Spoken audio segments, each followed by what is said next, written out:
All right, we're back. We are COMP397 in the fall 2018 semester at Centennial, and we're week 8, part 1. One thing, just some announcements. So we don't have anything specifically due this week, I don't believe. I think we have the next thing is due next week. Next week is assignment 2. You guys should have been doing a side scroller or some kind of scrolling assignment. That's due next week. So that's when it's all due. Also, just to recap what we have for next week. Not this big mess. You don't have this big mess like I have. I have a big mess. But you guys don't have a big mess. You guys, if I look at my, not this one, if I look at my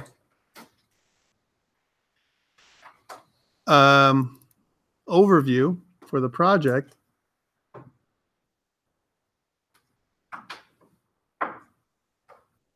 I was worried. I just killed it. Yeah, if you look at the overview for the project, you can see that next week is week 9, and we have our simple 2D scrolling game that's due, right? That's worth 12% of your final grade individually, right? And then the week after, we have our beta due, okay? The beta release for your game. Now, the beta, because it'll be week 10, right? So next week is week 9. The week after is week 10. All right, so 2 weeks from now, your beta is due. Your beta, if you look at the requirements for this, I'm just kind of talking about this ahead of time, right, which is way down here in part 5. We're getting to it.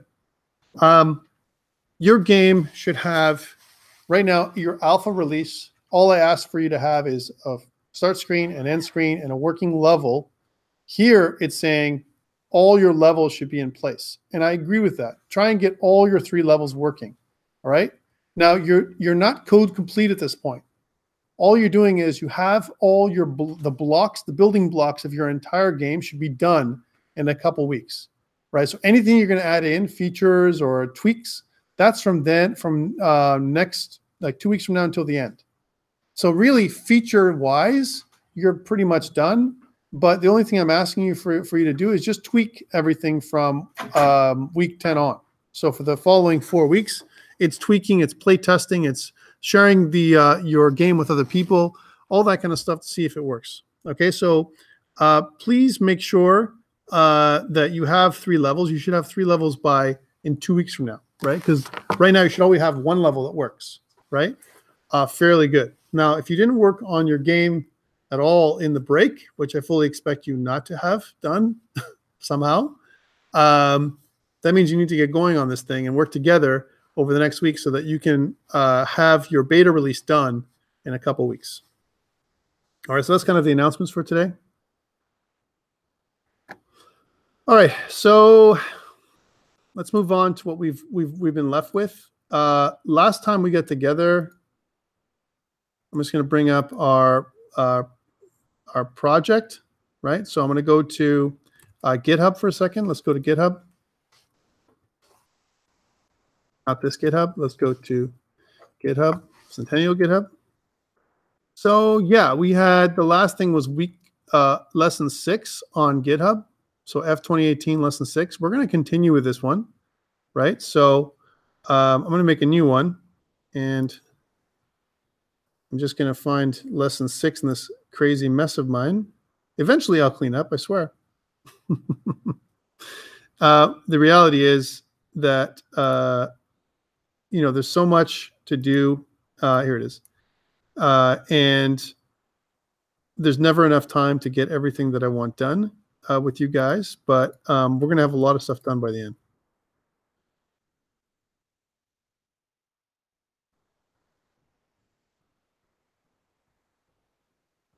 All right, so here's our copy. We're just going to make this lesson 8. Lesson 8. And I'm just going to go into my VS Code.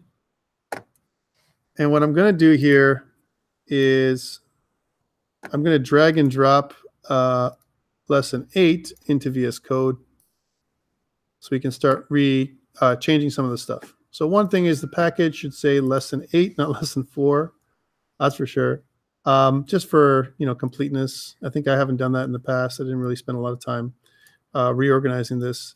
But usually when you want to make a lesson or some kind of code, you want to keep it to date. The other thing is in my index.html, probably it says lesson 4. I'm going to go to lesson 8 here, just so that we know where we are. So I made a couple of changes. And what I want to do is I'm going to press Control and backtick to get me into my terminal window.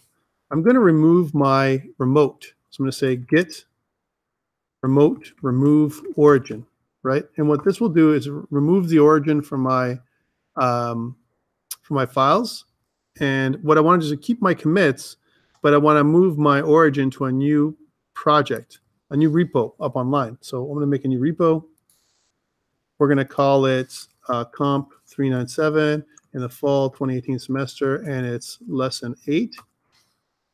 I'm going to grab those last 2 lines of code here, just because I want to be lazy. And I'm going to go back here and right-click and then press Enter. And now we should have our new remote up to date with all of our commits, but in a new project altogether. So we left the other projects alone. So now we're looking at, we have 31 commits so far in our project. Okay, not a lot. It's a small amount actually. All right, pretty cool. So today I want to test out what we have. Let's just review what we have so far. So I'm going to press Control-Shift-B to do the watch task like we've done in the past. And I'm just going to go to the PowerShell and go to light-server just to see where we've left off. So Sergio, we didn't do anything. I just literally just started the project. I made a new project called COMP397 F2018 lesson 8 on GitHub if you want to go from there. But really we have this little mail pilot game, and we have our points, we have score, we have everything we want. You guys did really good with the exam for the most part. It was pretty easy, I found. That you guys had a good time. It looks like you had a pretty good time making most of you got, when I was looking at the marks and everything else that I'm going to probably release soon, you got, for the most part, all the bonus marks. like a lot of people got like the side one and then the other side and everything. There's like most of the bonus marks are good. Some parts are a little finicky, like some of the background scrolling was weird, but some of you got that too. So I'm really impressed. That's one of the best classes I've ever had for the midterm. Sometimes the midterm can be more daunting. So again, right now we want to do some bullet firing, and I want to think about the use case for this, right? Right now we only have one level, right? And my level right now has no enemy, right? So there's no enemy ship. And I want to talk about how to do a bullet manager and how to do bullet firing. We also haven't talked about any other kinds of input, right? We've only used the mouse to move my player around, and that's not really that great, right? So there's advantages. My player can scoot around, and he can be really in and out of clouds and all that kind of stuff. And there's nothing to stop him from the player from being just using the mouse to zoop around, right? So you have to think about how to change that as well. Maybe we'll do that in the next video. But for now, I want to think about how to do bullet firing. So there's some challenges with bullet firing. I know you guys have already done it, but I'm going to show you my way of doing it.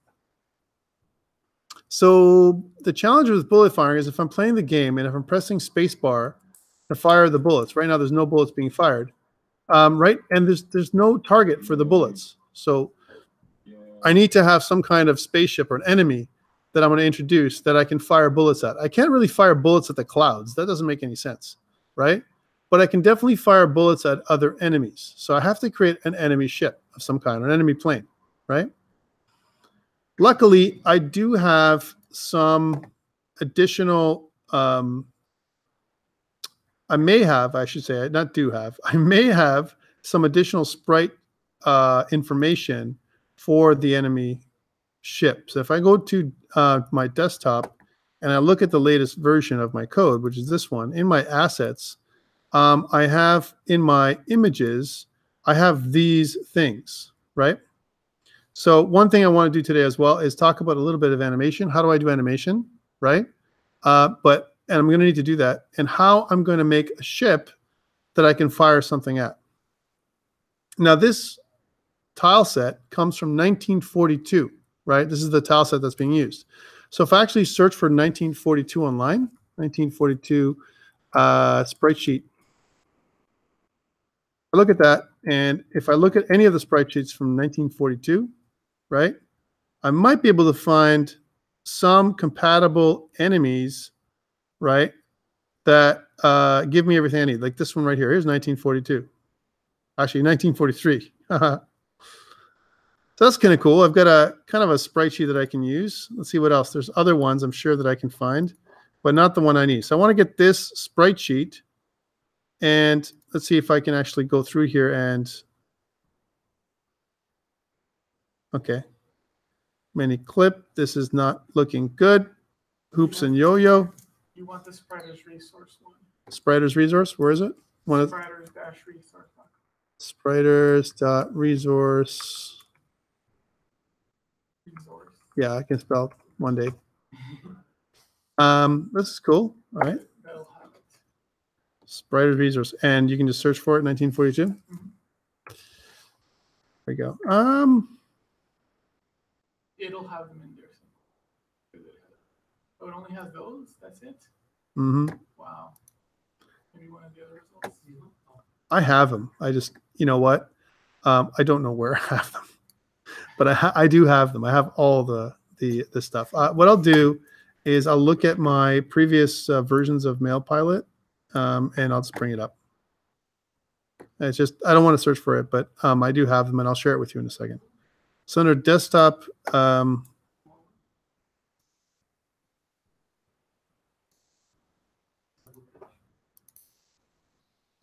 yeah. Yep, I have them here. All right, so yeah, let us take a look at this in a different way.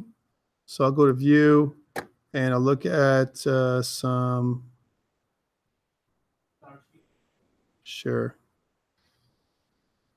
extra large icons. How about large icons? All right, so this is cool. So I have a coin, and I have some explosions, and I have some enemies, but they're not interested in showing up right now. None of my enemies are explosions or whatever. But that's okay, because I'm going to take all of this stuff except for the things I don't need. Like I don't need a cloud, and I don't need plane 1, 2, 3.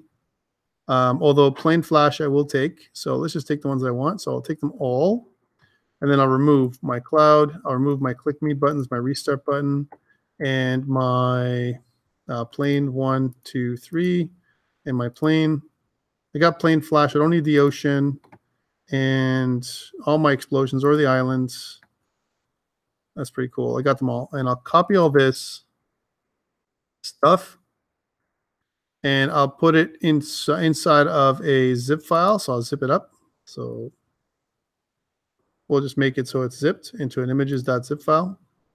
There it is. And what I'll do is I'll dump this zip file for you guys on Slack so that you have it, right? Because that way, you know, you don't have to search for the stuff. I have everything anyway, and it'll be pretty good. All right, so here it is. So I'm just going to drag and drop this here, and you'll have all the images, more images. I'll say more images, yay, on Slack.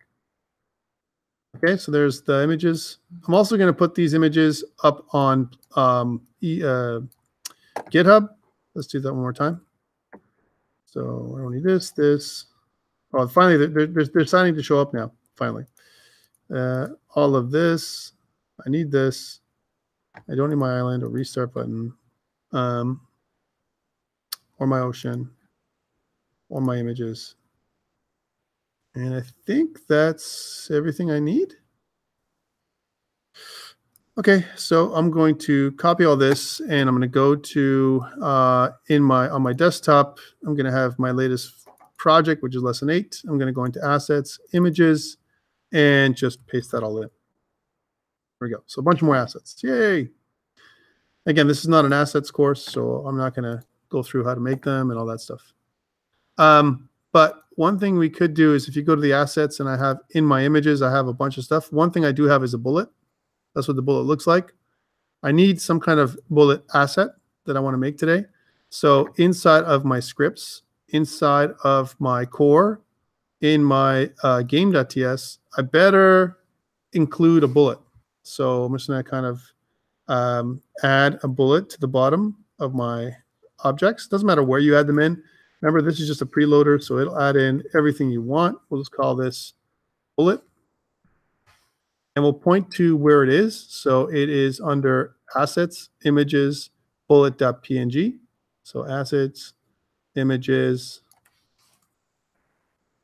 and then bullet.png. There we go. So now we have our bullet. Yay. So what I want to do, let's talk about this for a second. I have my bullet and I need an enemy, right? So let's take a look. I have an enemy plane. So I have enemy 1. That's what I call them.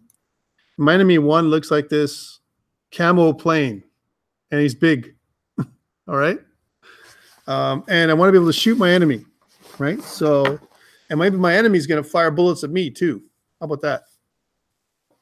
Okay. So my enemy is kind of the first thing I want. I want to call it right now enemy 1.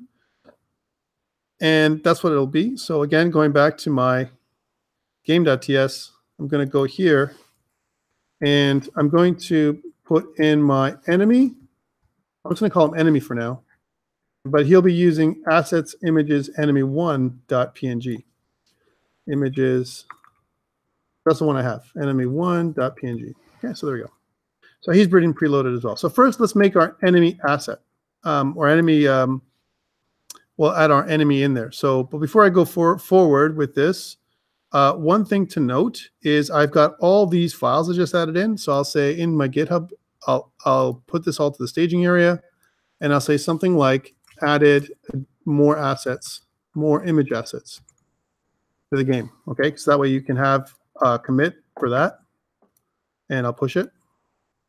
So now that on our GitHub repo, all the assets that I just have, they're all up on line 2. So for people who are watching it remotely, who don't have access to the files through Slack or whatever, you have them now. Or maybe in the future if someone wants to do this. Okay, so cool. I have my game.ts, and I've done all that kind of stuff. But now we got to start programming. So I'm going to go into objects. I want to make a new enemy object. Let's do that. So new file. I'm going to call this enemy.ts. And now let's think about what this enemy is going to be able to do. He can move down. He will start at random positions. And he's going to be very cloud-like, yeah? It's going to be like a cloud, but he's not going to have any sideways drift. Or maybe he's kind of like an island in some ways too. He'll be like an island. Will he fly above the clouds or below the clouds? We got to think about that.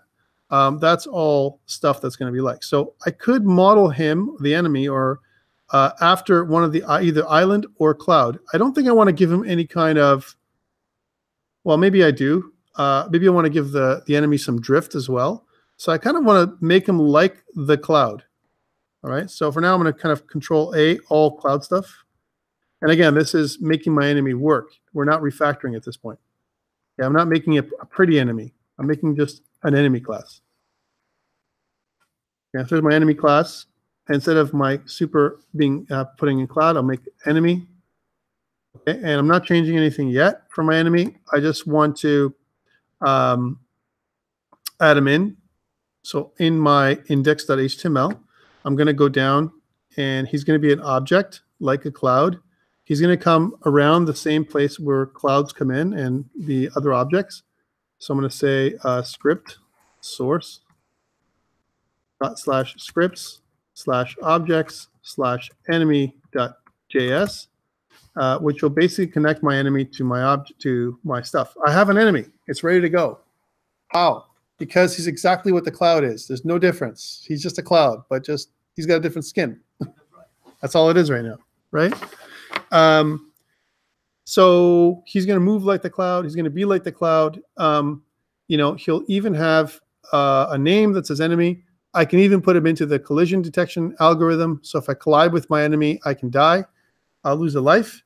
I can do all kinds of stuff. And in fact, I probably should do that right now. So first of all, I'm going to go into my collision manager. Let's put my enemy into my collision manager. Again, I'm just super going fast right now just to get my enemy going. but I'm not really changing a lot. So in my collision manager, I'm going to go in here and I have a check for island and cloud.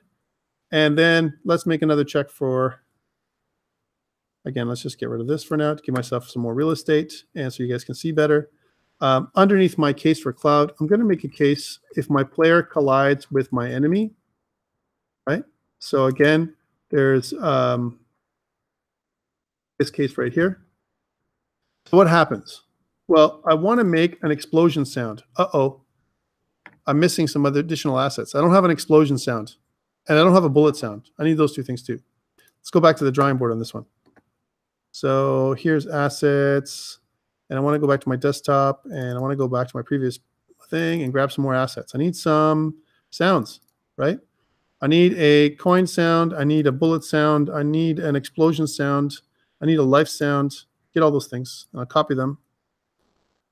And I will paste them. I'll give that to you in a second too. I'm going to go into my assets audio and add those assets in.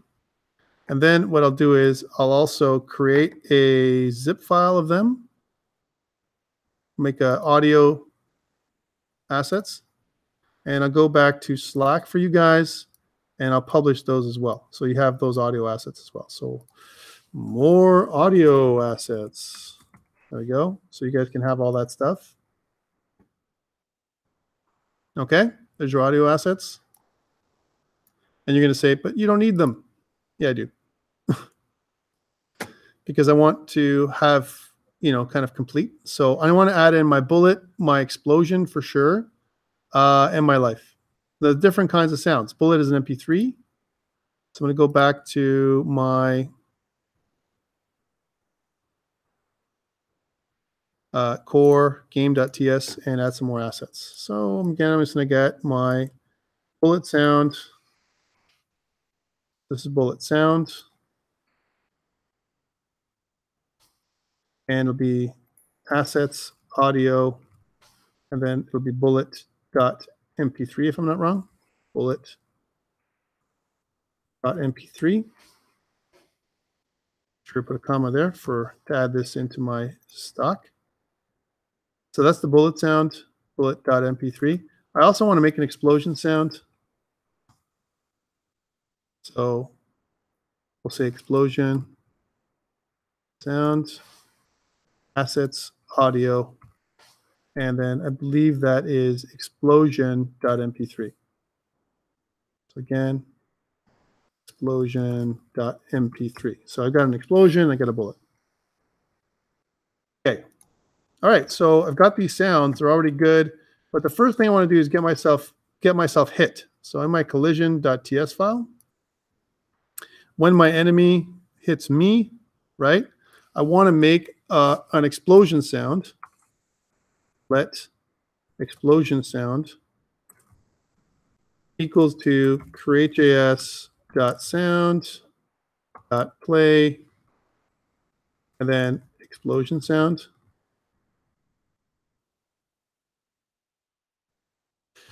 And I want to set my explosion sound volume really low because I know that's going to be coming across pretty high. I'm also going to say that when I get hit by an enemy, my managers.game.scoreboard.lives, just like before, is minus equal to 1.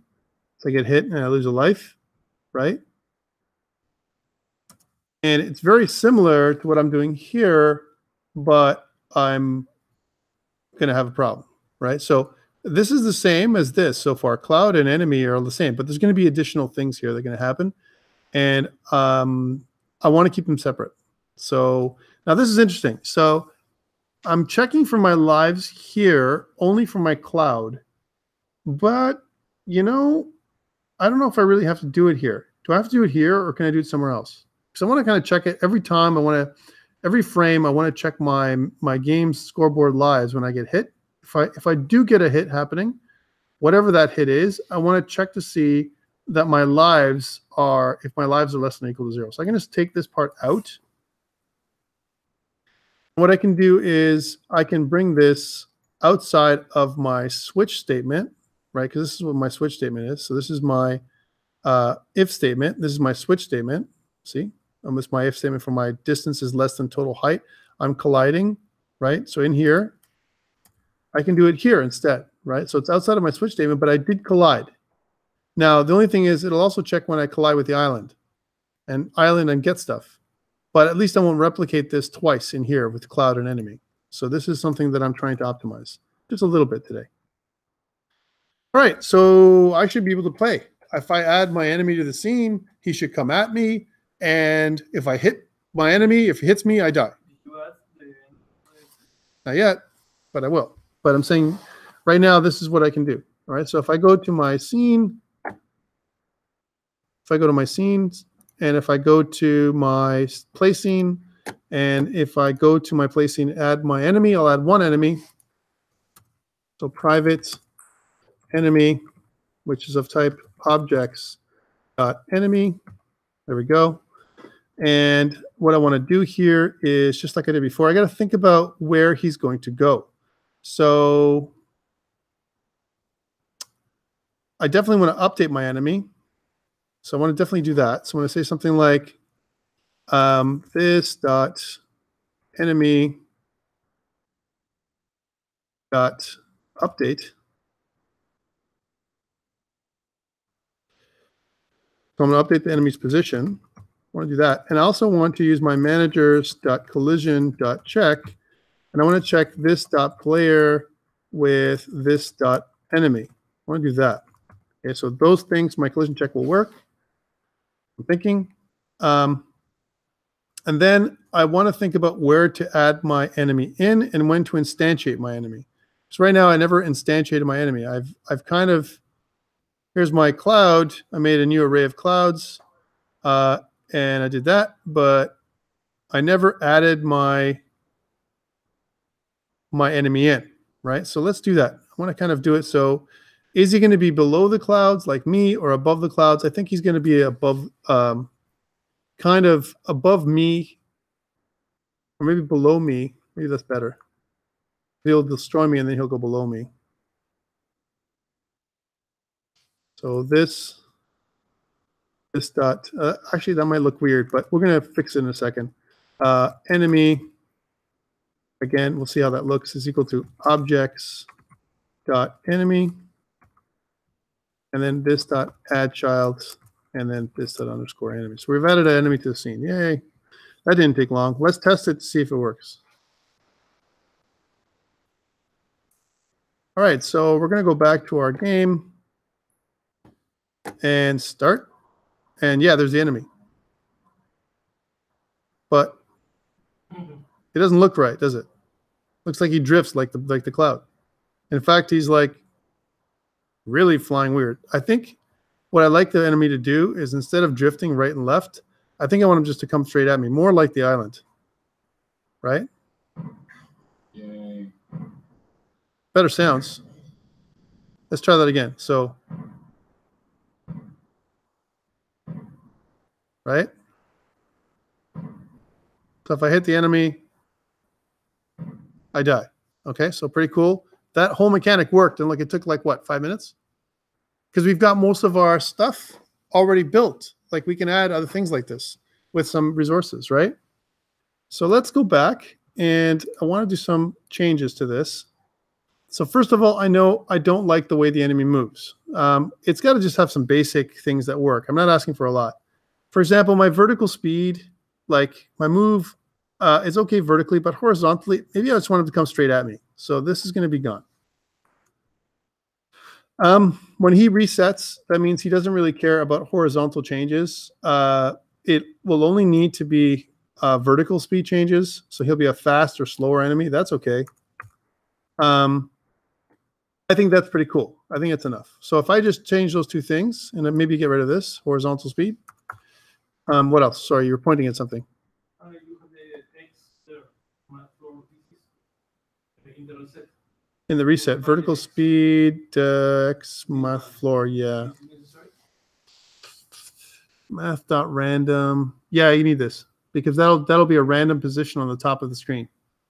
Right. So one is the vertical random speed, how fast he goes down, And the other one Oh, is yes. where he's going to start on the screen on the top. Yes.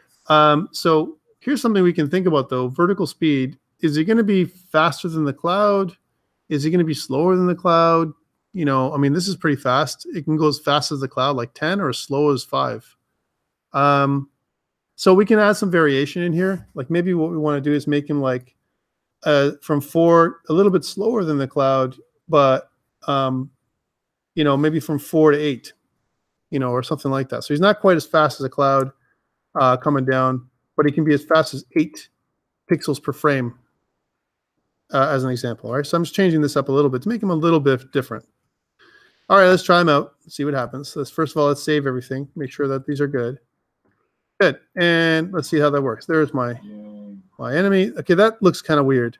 Whoa, that looks like he's going backwards. All right, so that looks okay, but he can't move slower than the. Oh, when it's stationary. Yeah, that looks okay. I think he's got to be at least 6 speed, 6 to 7 speed. Otherwise, he's going to look he's going too slow.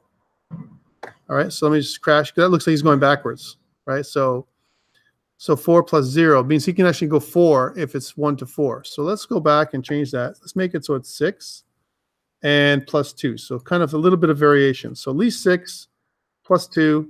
So he's going to be a little faster than the cloud, the island, but not as fast as the cloud. So let's try this out.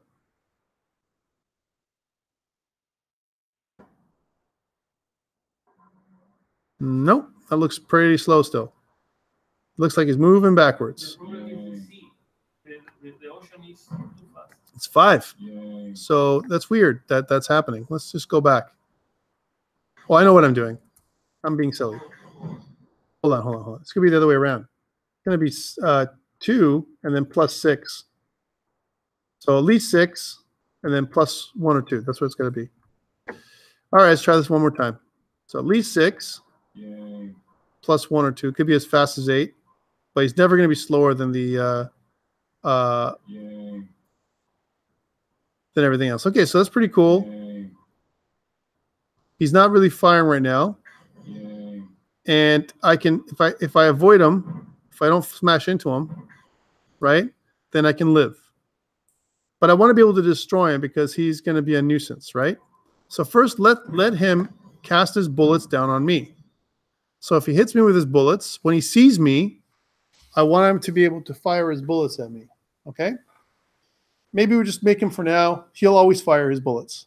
Whenever he's in the scene, he'll just fire his bullets, okay? All right, so we're going to make the bullet class now. We have an enemy. We have a bullet. Let's see if we can make the bullet class. So first, we have a lot of changes. We're going to add all these to the staging area. We'll say added enemy to the scene. All right, so that's what we did. And we're going to click this and push the enemy up to GitHub. So now enemy's on GitHub, just in case you have something different than me, or you can follow along. Okay, cool. So now we have the enemy, but I want to make a bullet class. Let's do it. So in my objects, I want to make a new object called bullet.ts. Now, this is weird. This is not like a regular object. So let's do it from scratch, just to remember.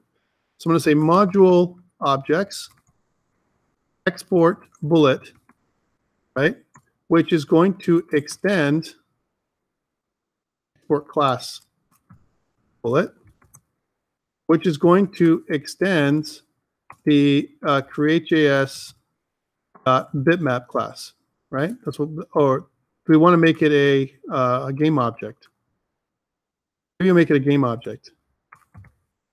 That's pretty big for a bullet, but it's okay. So it says that bullet, non-abstract class bullet does not implement inherited abstract member destroy. Remember, we have to do all those things. We have to get the destroy, the reset, the start, and the update, right? And if I click on it once, there's a little light bulb. Remember this? Take a look at this little light bulb that comes up in Visual Studio Code. If I click on the light bulb, it says implement inherited abstract class. Doop. And then it gives me all these things, right? So I get all these, you know, methods that I can kind of put in, right?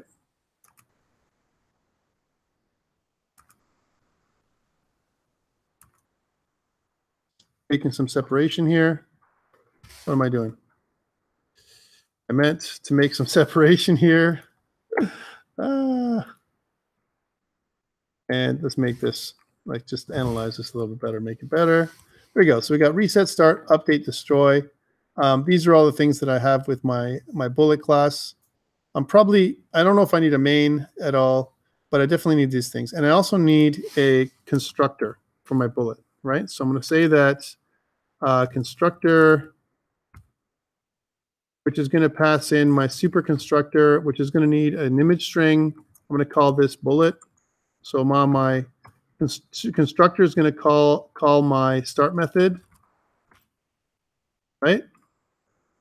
And my start method right now is going to call reset. Reset my bullet, okay? And I want to know in my reset where I want to put these bullets. So for now, what I want to do is I want to think about how I'm going to manage my bullets. My thoughts are we should probably have a bullet pool, okay? Now the bullet pool is going to be something that I can share with the enemy. So I have a bunch of bullet assets that I instantiate, right, ahead of time. And the reason for this is memory management. When I instantiate something, I push things onto the heap, right? And I don't want to push things onto the heap memory-wise during gameplay. I want to add all the bullets that I want ahead of time onto the heap in memory. I want to allocate all the memory, and then I want to use the memory for the bullets ahead of time, okay? So in order for me to do this, I need a manager, a bullet manager. But in the beginning, whenever I instantiate a bullet, I want it to reset to a position somewhere that cannot be seen on the screen, like something like -10,000 and -10,000. I'm never going to see that bullet. It's going to be outside of the screen space. So I want to say that this dot x is equal to -10,000. And this dot y is equal to a -10,000. Sorry? With X, it's good enough. Yeah, I know, but I want to put it like way off screen, so there's no chance you'll ever see it, right? Yes, you're right. You can probably just use X. That's good enough. But I want to reset everything because maybe I'm going to also have some Y. I want to reset the Y because it's going to move this way. Maybe it's going to move this way. So I want to reset everything, not just one part, right?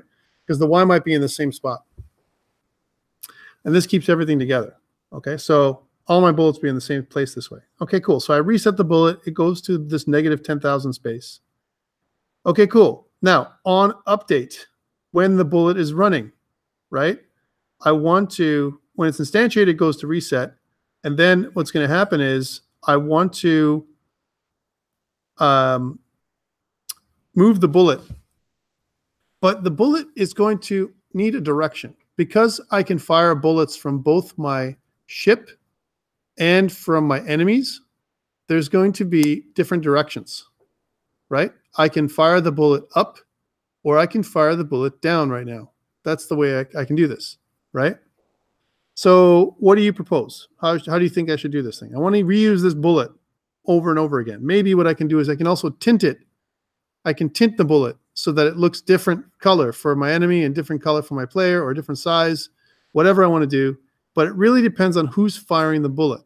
If my player's firing the bullet, it's got to go up in my game, right? Because my game only has a direction right now. I could do a speed vector. I could also do, well, first of all, I need a speed, right? So let's just say that I'm going to definitely have some kind of speed variable. So we'll call this up here, we'll have a private instance variable, and we'll call this thing, make it private. We'll call it _speed, right, for my bullet, whatever that speed is, and we'll make it of type number. In my start function, what I'll do is I'll say that this _speed is equal to some number. Let's say my bullet travels as fast as, 10. I don't know. That's probably too fast. Okay. I don't know what that means, 10 yet, but 10 is definitely my bullet. Okay, good. And then I'm doing it differently than I did last time. So for those people who've watched the videos before or whatever, bear with me. Next, now that I have a speed for my bullet, I need to know who's firing it, right? I need to know the direction that my bullet's going to be in. And my direction, think about what that is. My direction is like a vector. We have a vector class, right? And I made a vector class with you guys last time. So if I go back up to util, so in my core, I have core, configs, managers, scenes, and I've got this util package, which is the vector2 object, right?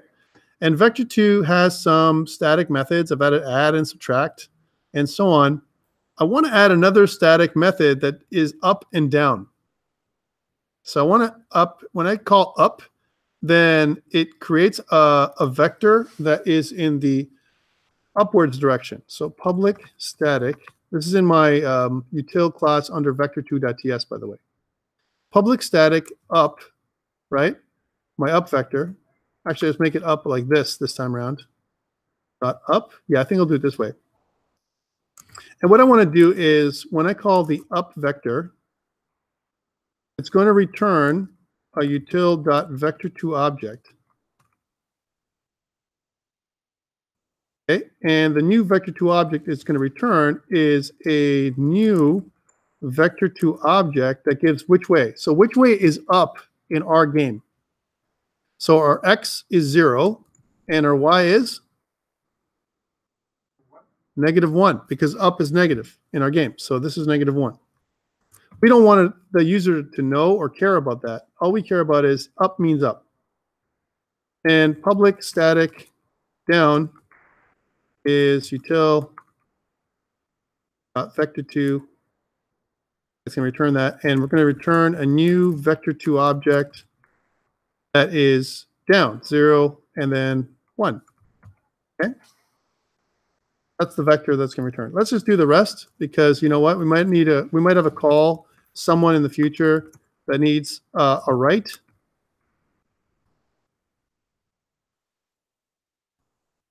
We're going to return a new vector2 object that's going to be 1 and 0. And we're also going to need a new static left, which is a util.vector2 and return a new vector2 object that is -1 and 0. Okay, so that is all the directions we care about. If I was going to do a vector3, I would probably do forward and back as well, right? But we don't need to do that. So why am I making this? Because I can say that I want to make it so that I want, if my ship is firing, if the person who's firing my bullet is the ship, then I want to move in a downward direction, right? I want to multiply my down by my speed, right? How can I do that? I need to multiply, right? I need to multiply my vector, right, to get my new position from my object, right? Remember that my game object, just to remind you guys, right, what I've done, what we did together actually, is in my game object superclass, right, I've created a width, height, and so on, half width, half height, but I also have position. And the position is going to return a new vector, a vector2 object that gives me the position at that particular point in time, right? And what I want to do is take the position and I want to change it or add. I want to use my add utility. So I've got a utility add. Here's add, where I add two vectors together, right? My current position and something else to get my new position. That's what it returns. So it returns a new vector2 object, right? So I add 2 and I return the result. That's what I do. Okay? So how could I use, should I use add? Because I'm adding 2 vectors together. And do I want to do multiply? Should I add a multiply function as well? I really don't have a multiply function. I can't just say, take my vector, multiply it by the speed, and I'm good. It doesn't work. I don't have an overload function for that multiply a vector times a scalar. I don't have that in JavaScript. There is no overloading operators right now. Okay, maybe in the future. And to know this, if you want to check this out, if you go to TypeScript, unless you have a solution that I don't know about, if you go to TypeScript, You're actually never going to do it. There's loads of issue requests on GitHub about it, and they say that they're not going to do anything that can't be transpiled directly to JavaScript. It's hard. It's really hard to do this. But if you look at it right from an enumeration perspective, they have enumeration classes and so on and functions. One thing they don't have though, when it comes to if I go to classes, they have under classes. They have a bunch of things. Inheritance. They talk about private and public and protected and so on. They also talk about parameter properties and accessors and all this kind of stuff, but they really don't talk about overloads. They have abstract classes and constructor functions, but they don't have an overloaded constructor. They don't have overloaded methods. They don't have that kind of stuff. And in fact, they just don't have overloads, right? So this is a problem. Because in a better, like a different language, not better language, a different language, like for example, C#, I would create an overloaded constructor or an overloaded operator for the plus or the minus, or I won't even need a subtract or an add, and for multiplication and division, so I could have those things work. For us though, we don't have this luxury, so we're going to just make them individual things. So here's add, here's subtract. We're going to create public static multiply. And we're going to take a vector 1, which is our, which is of type vector 2, and we're going to multiply it by a scalar. So we're going to say that the scalar is going to be a number. And it's going to return a new vector 2 object, right? That's what it's going to do. So what I'm going to say is return. I'm going to take a new vector 2. We should probably use util.vector2, and there's going to be a reason for this later. So one thing I didn't do down here is do this. So I'm kind of modifying my utilities in order for me to do this. By the way, like I said, this can also be done a different way. It doesn't have to be using vector 2s and all that stuff. But I'm doing it because we have the tool. Why not use it? So I want to take my x component and multiply it by my by the scalar. So I want to say vector1.x multiplied by the scalar, whatever that is, and then vector1.y and multiply it by the scalar, which is going to create a new vector altogether. That's the solution, right? That's multiply. Would you agree? All right. What about if I wanted to divide it? Again, it's another form of scaling, right? I could do the same thing with divide. Right? Where instead of multiplying, I just divide by the scalar. So I just take the division. And we could do a check to make sure that it doesn't divide by 0 and all that. But we're not going to do it right now. All right, and let's add some documentation help. So we're going to say document this. We're going to say this method multiplies a vector 2 object by a scalar and returns the results as a new vector 2 object. That's what's important, because it doesn't just return anything. It returns a new vector 2. It's not, doesn't modify the original vector 2.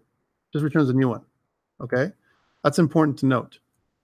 And the same thing goes with divide. So let's do those. So I'm just adding my documentation for this, so you can have this thing. So this method divides a vector 2 object by a scalar and returns the results as a new vector 2 object. Okay, and let's let this. Okay, divide up and down. These are utility methods. Say these are utility methods. Or I will call them actually not utility, but convenience methods. Convenience methods that does 0, 1, 2, 3. And I could put some documentation. I'm just not going to do that right now. All right. So that's what this is. I've updated my vector 2 class to help me out. Back to my bullet. All right, cool. So I have a position, and what I want to do, depending on, I have to be given a signal. there's got to be a signal that's sent to me that says, hey, fire up, right?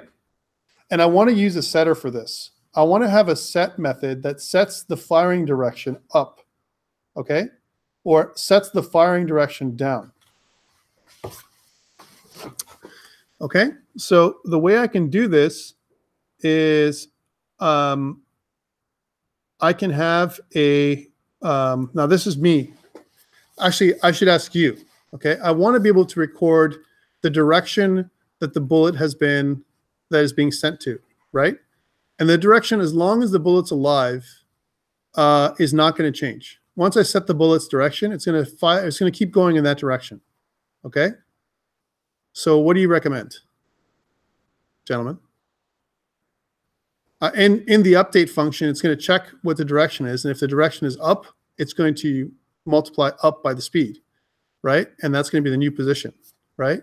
If the direction is down, then it's going to multiply up down by the speed, and that's going to be the new position, okay?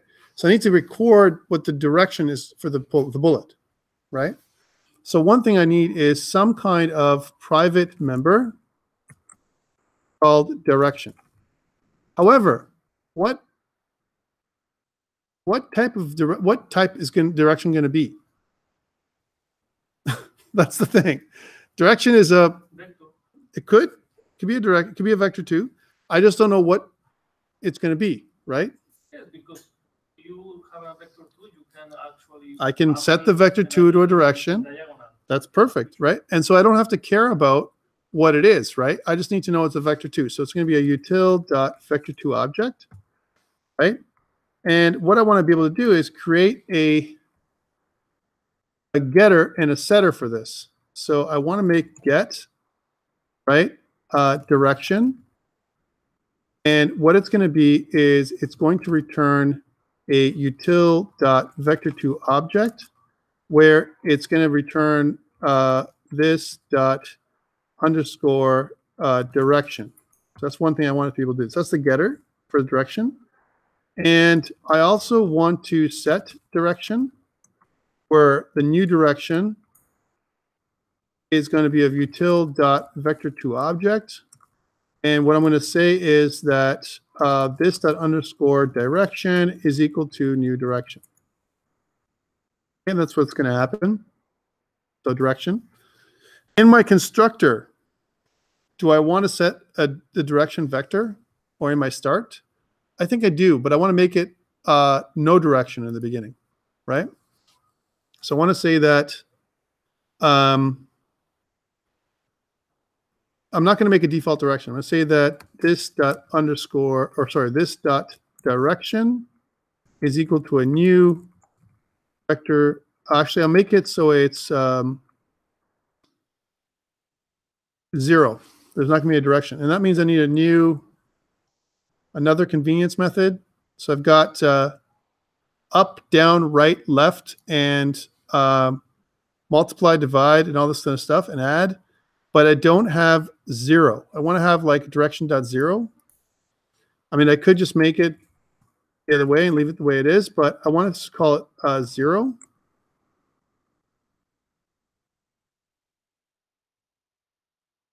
And when I say 0, it's going to be a new util.vector2 object that's 0, 0. I don't need to do this. It's automatically preset. The default is 0, 0 when I create a new vector object. Look. Right? In my constructor function, it returns 0, 0 anyway, but I want to be explicit here. Okay, that's why I'm doing it. Not because I need to. So I can say that it is,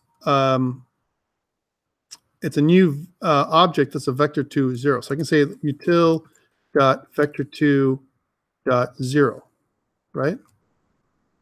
Okay, so that actually returns a new object, right?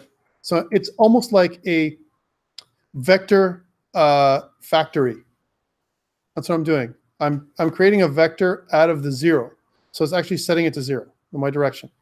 It's like it's setting it by default to the to 0, my default direction is 0. I don't have a direction. Okay? And if I'm not given a direction, I'm not moving. In my update, then, whatever the direction is, I can say that this dot position is equal to this dot direction, right? And I want to multiply it by this dot speed, right? But I want to do something like this. Util dot vector2 dot multiply this dot direction and this dot underscore speed. Is that good enough?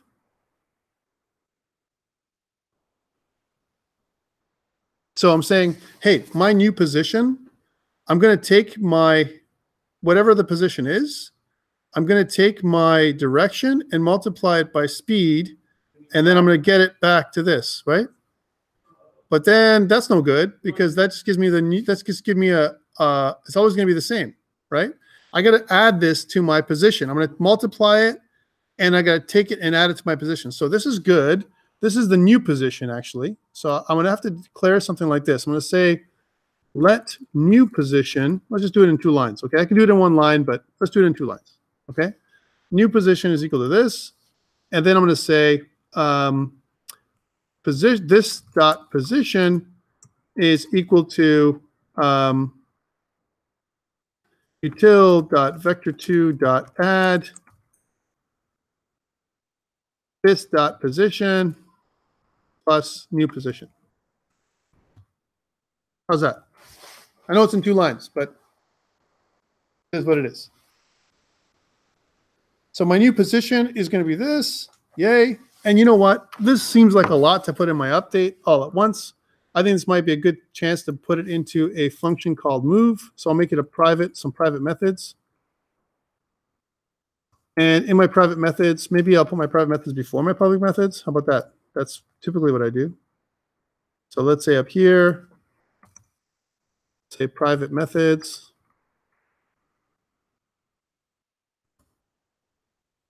Oh, God.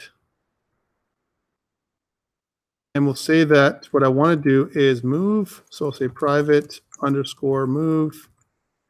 I'm going to return void. And these will be my public methods. My move function, I'll take this stuff and I'll dump it in there. So I'll take this part and I'll dump it in my move function. And then what I'll do in my update, I'll call this underscore move. I'm also going to check bounds. Okay. So if it leaves the screen, I want the bullet to be reset. That's what I want it to do. Okay. So I want to make a new method called checkbounds. This dot underscore checkbounds. And this checkbounds method, making a method. This checkbounds method, I'm going to define. I'm going to copy this and put it inside my here. Call it private. So private checkbounds, what it's going to do is it's going to say that if this dot, and again, I'm going to get the position. This dot position dot y is greater than 480 pixels, right? So if it's greater than that, or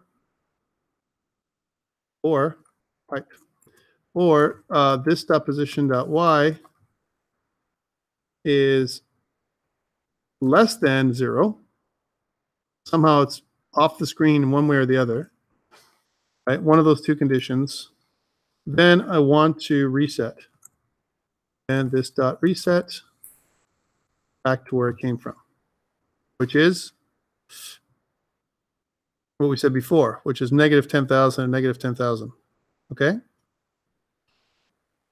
The other thing I want to do is, if my object gets instantiated or gets moved when it gets set direction, when I reset, I want to set the direction again to 0, so it doesn't move.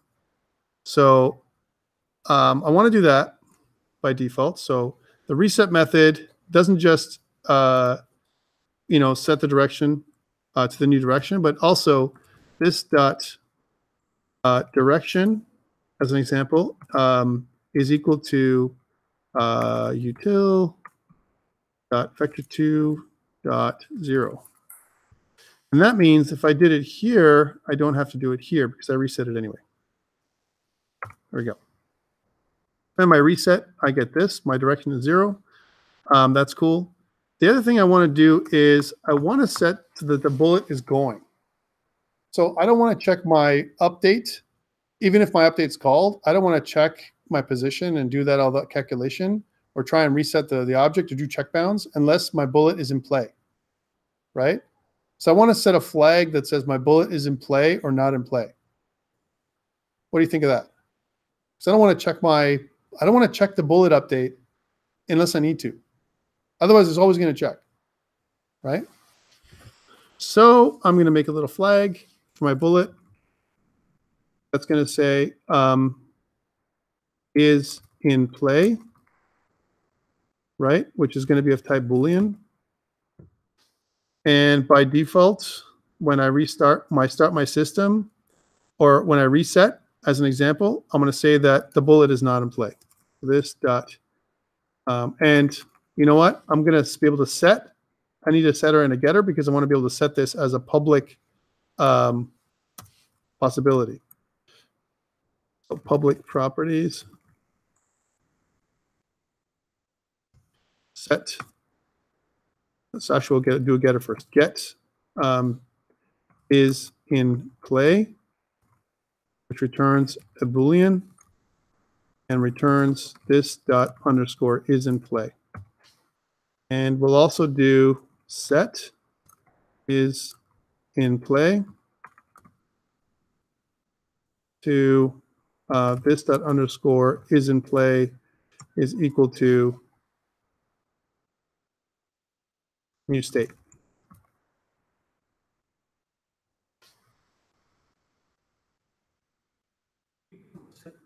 The ball, we put in play equal to false. If you put it in play false, you can do that. I can do that. Yeah, absolutely. I can do that. That's perfect. That's a great idea, right? So, so I set if the in play is equal to false, somehow I can check. Then if the new state is false, then I can say that. So if new state is equal to false, right? I can also say not new state, whatever you like. Maybe you wanted to say not new state, or new state would be, you know, or not in play. Maybe that. How about this? If not in play, because that makes more sense. Yeah. If not, this dot underscore in play is in play, then I want to call this dot reset, which basically does all this. So resets everything.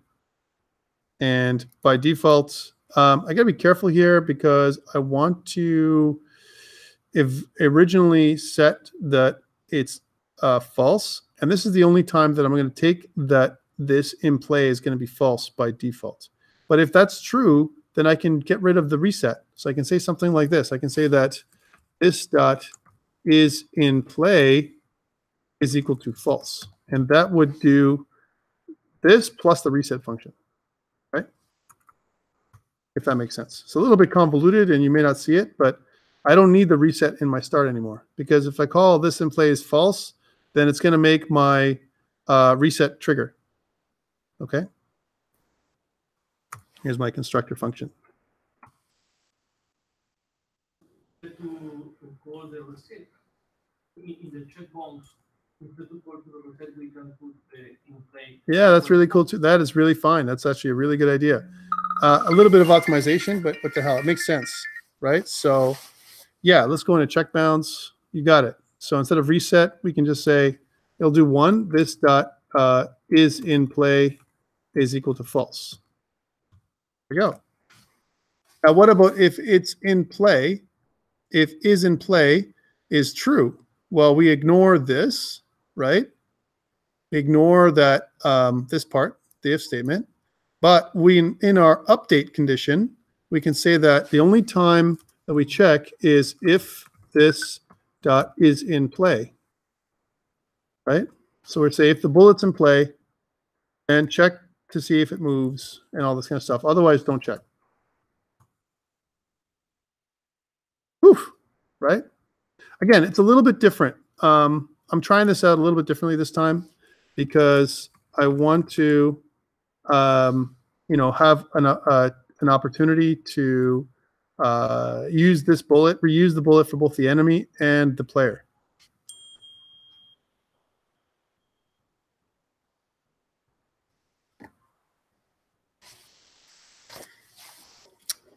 Any concerns or questions? What do you think?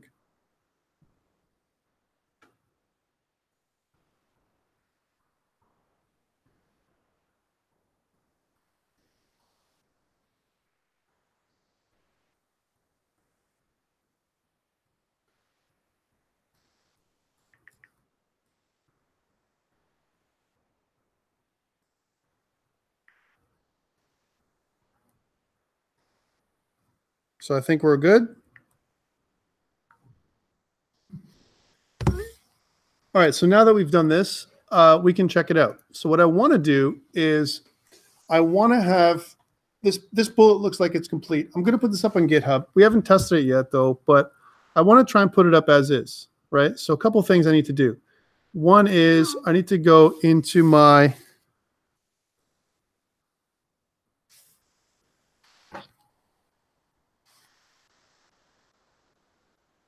just a moment.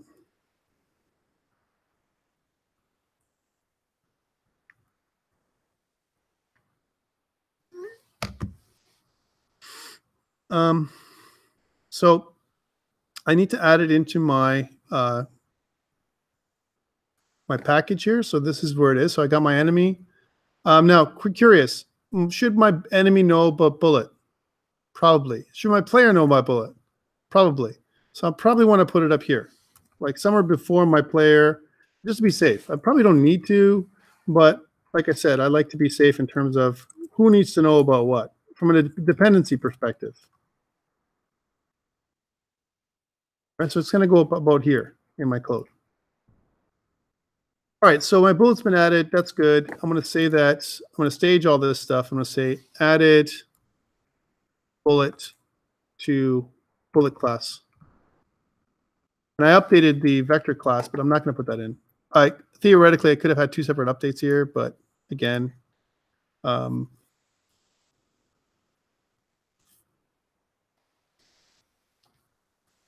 right, so that's pretty cool. Now we need to test it. We need to test it. So we have a bullet, and I want it to be fired. But question for you guys. All right, so I got this bullet. I got one bullet. And I want to make multiple bullets.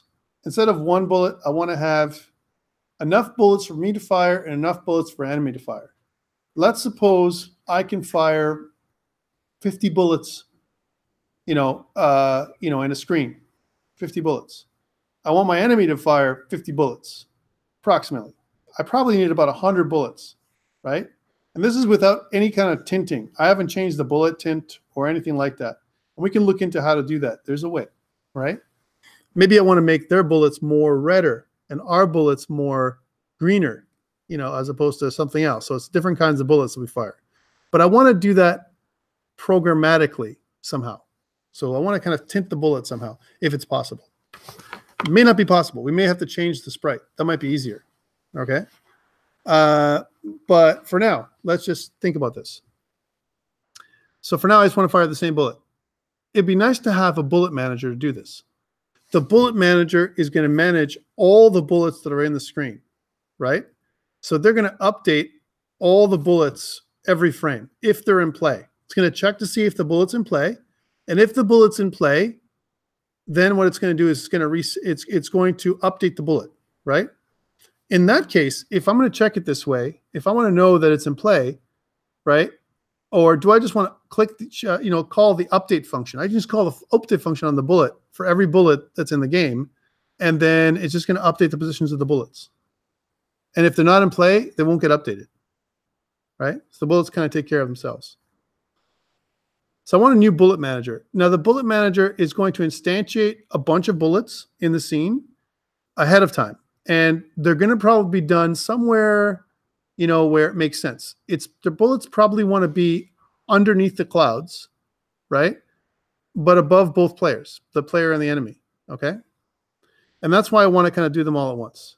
Similar to like having a cloud manager. I could have a cloud manager. I don't think I have that though.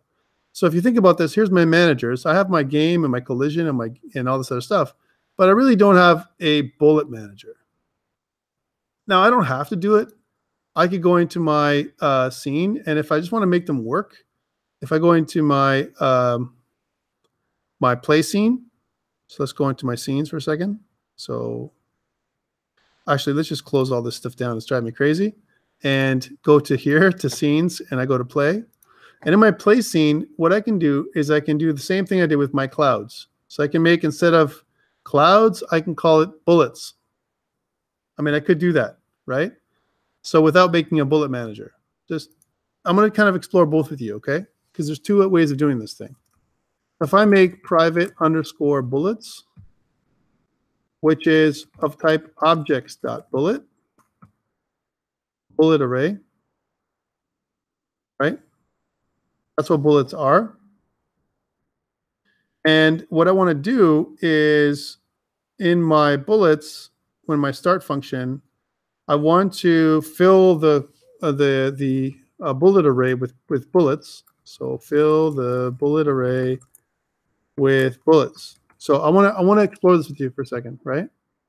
And the same thing with clouds, eh? Just letting you know, like there's some advantages to doing it different ways. And I can say that, you know, let's do a for bullet, for every count of, you know, the bullet array, this underscore bullets. Oh, sorry, we'll say I want to do 100 bullets. Let's do a bullet count, bullet number. It's the same thing we did before. Sorry. Bullet num. I could do this.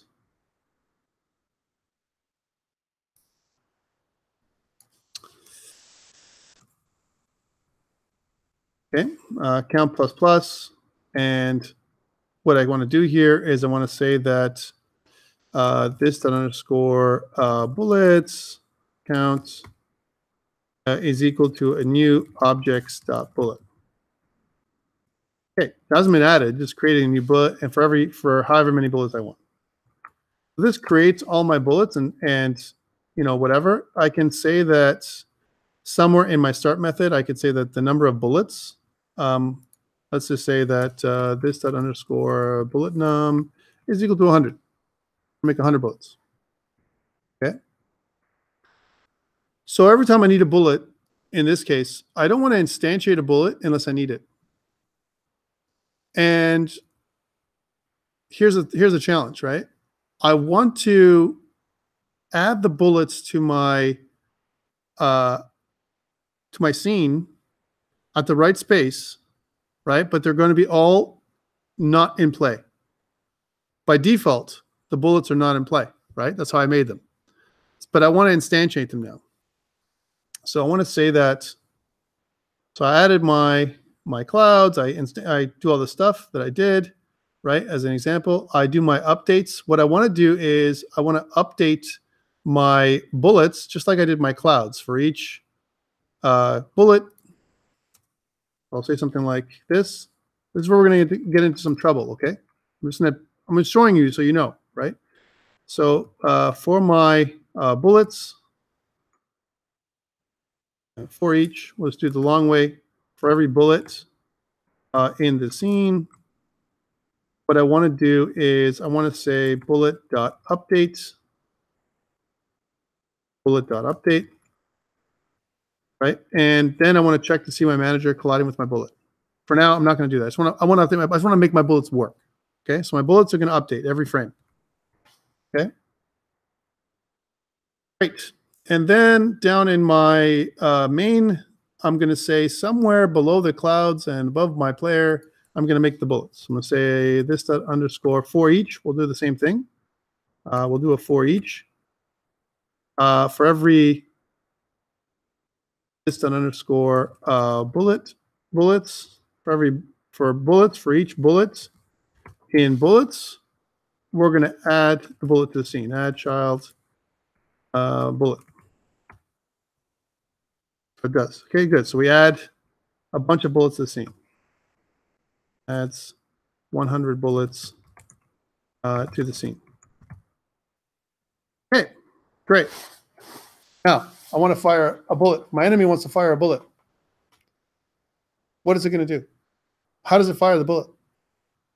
How do I tell the bullet and which bullet that it's going to fire? I'm put this together for you guys so you see the problem. Available, Sorry? the next available. Okay.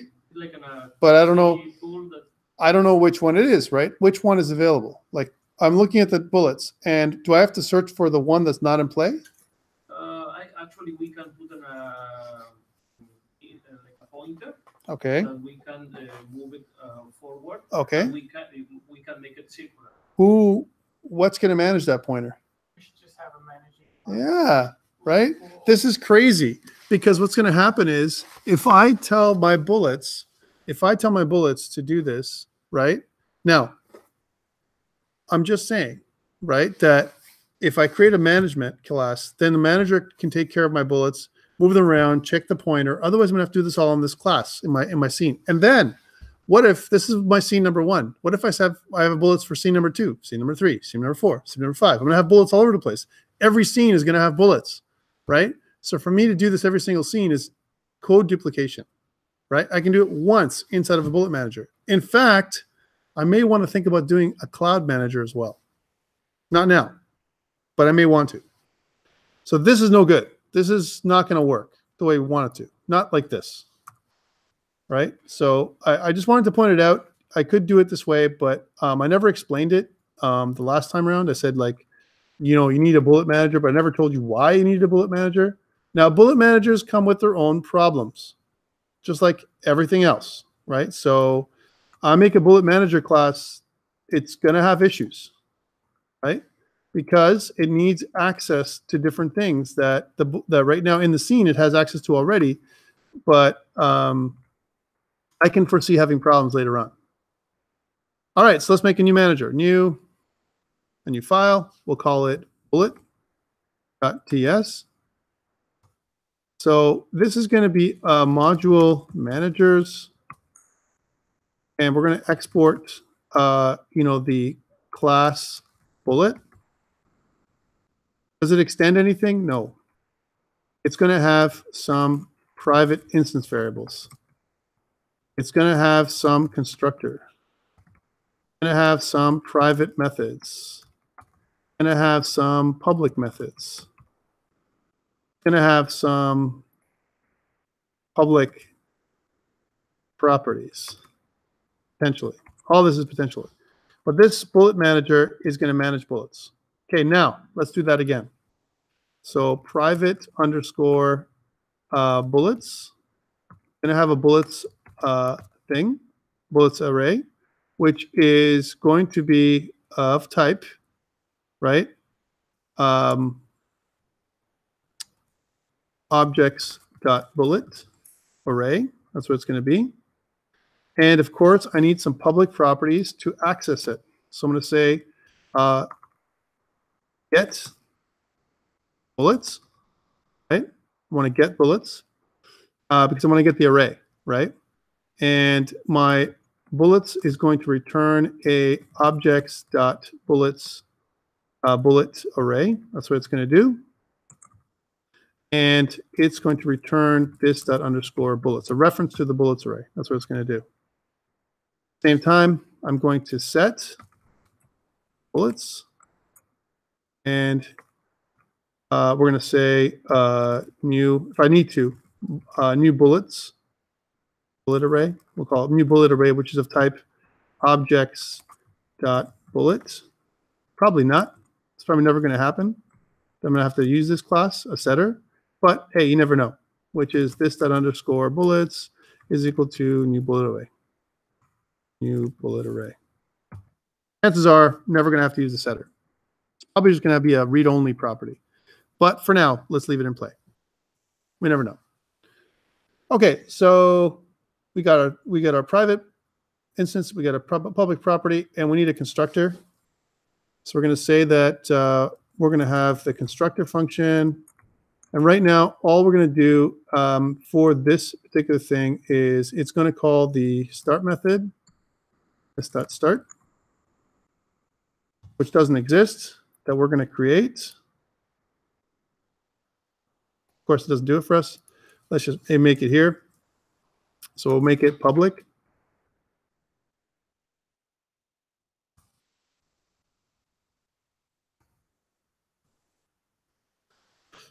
Okay, and the start method, what is it going to do? It's going to instantiate a new set of bullets. So it's going to say that create or fill up the bullets container. So it's going to be this dot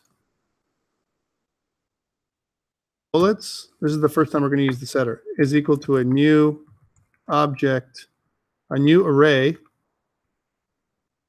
of type bullet objects. Bullet.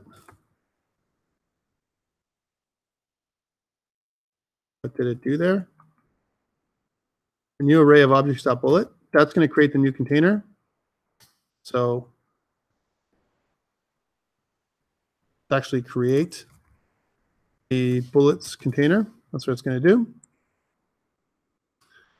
And then what I want to do is I want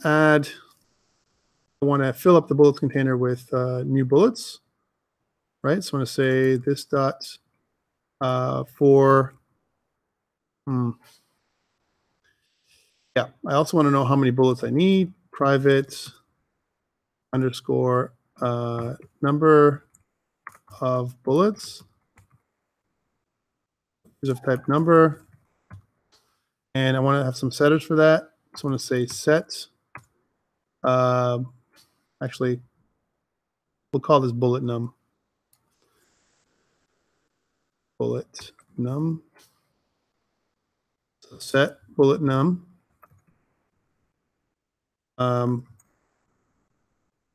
And again, what we're going to do is we're going to say that this dot underscore bullet num is equal to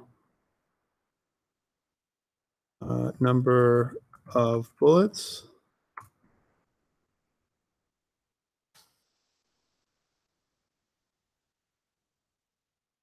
Okay, that's the number of bullets. And might as well do a getter too, just because. Get bullet num.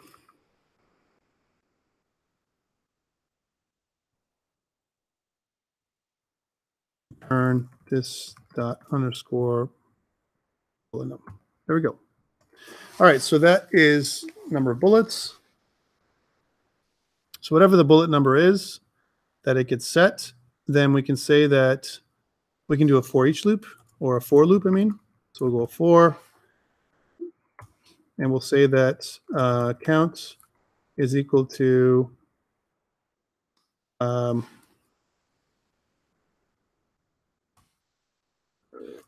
this dot bullet num, right?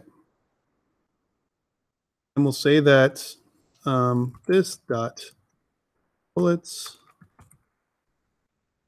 count, right, is equal to a new objects dot bullet, which sets up how many bullets I need. So this fills up the array. So fill up bullet container. All right, so this basically creates this thing here. What it does is we have some bullets, we have some number of bullets, and then it fills up the bullet array. Okay, cool. Now that we have this, we can also keep track of what the current bullet is. But now we have to think about this again. So somehow we want to keep track of the current bullet, and the current bullet will point to 0 at the beginning, and then when the bullet is updated, right? As an example, when it becomes the next bullet, we'll keep track of it. So we'll say that private underscore current bullet will be a number. Okay, and again, I'll make a getter and setter for this. I'll set, we'll say get current bullet. Right? Now, here's a question. Is it going to be a reference to the current bullet that's ready to go, the bullet in the gun, or do I want to make a reference to the index of the next bullet? Do you understand what I'm saying? Like if it's the next bullet, am I pointing to the bullet, like the actual bullet object? Or do I want to return that, or do I want to return the index? What? The next unoccupied bullet. The bullet object or the bullet index? There's a couple ways of doing this. So if I return the bullet index, then I have to use the bullets array to add to my object. There's no point, right? Now, I made it public anyway, the bullet array, but I probably don't need to if I do it this way. So this way, my current bullet is actually of type objects.bullet. That's my current bullet. And I can say that my current bullet returns of type objects.bullet, and it returns this.underscore current bullet.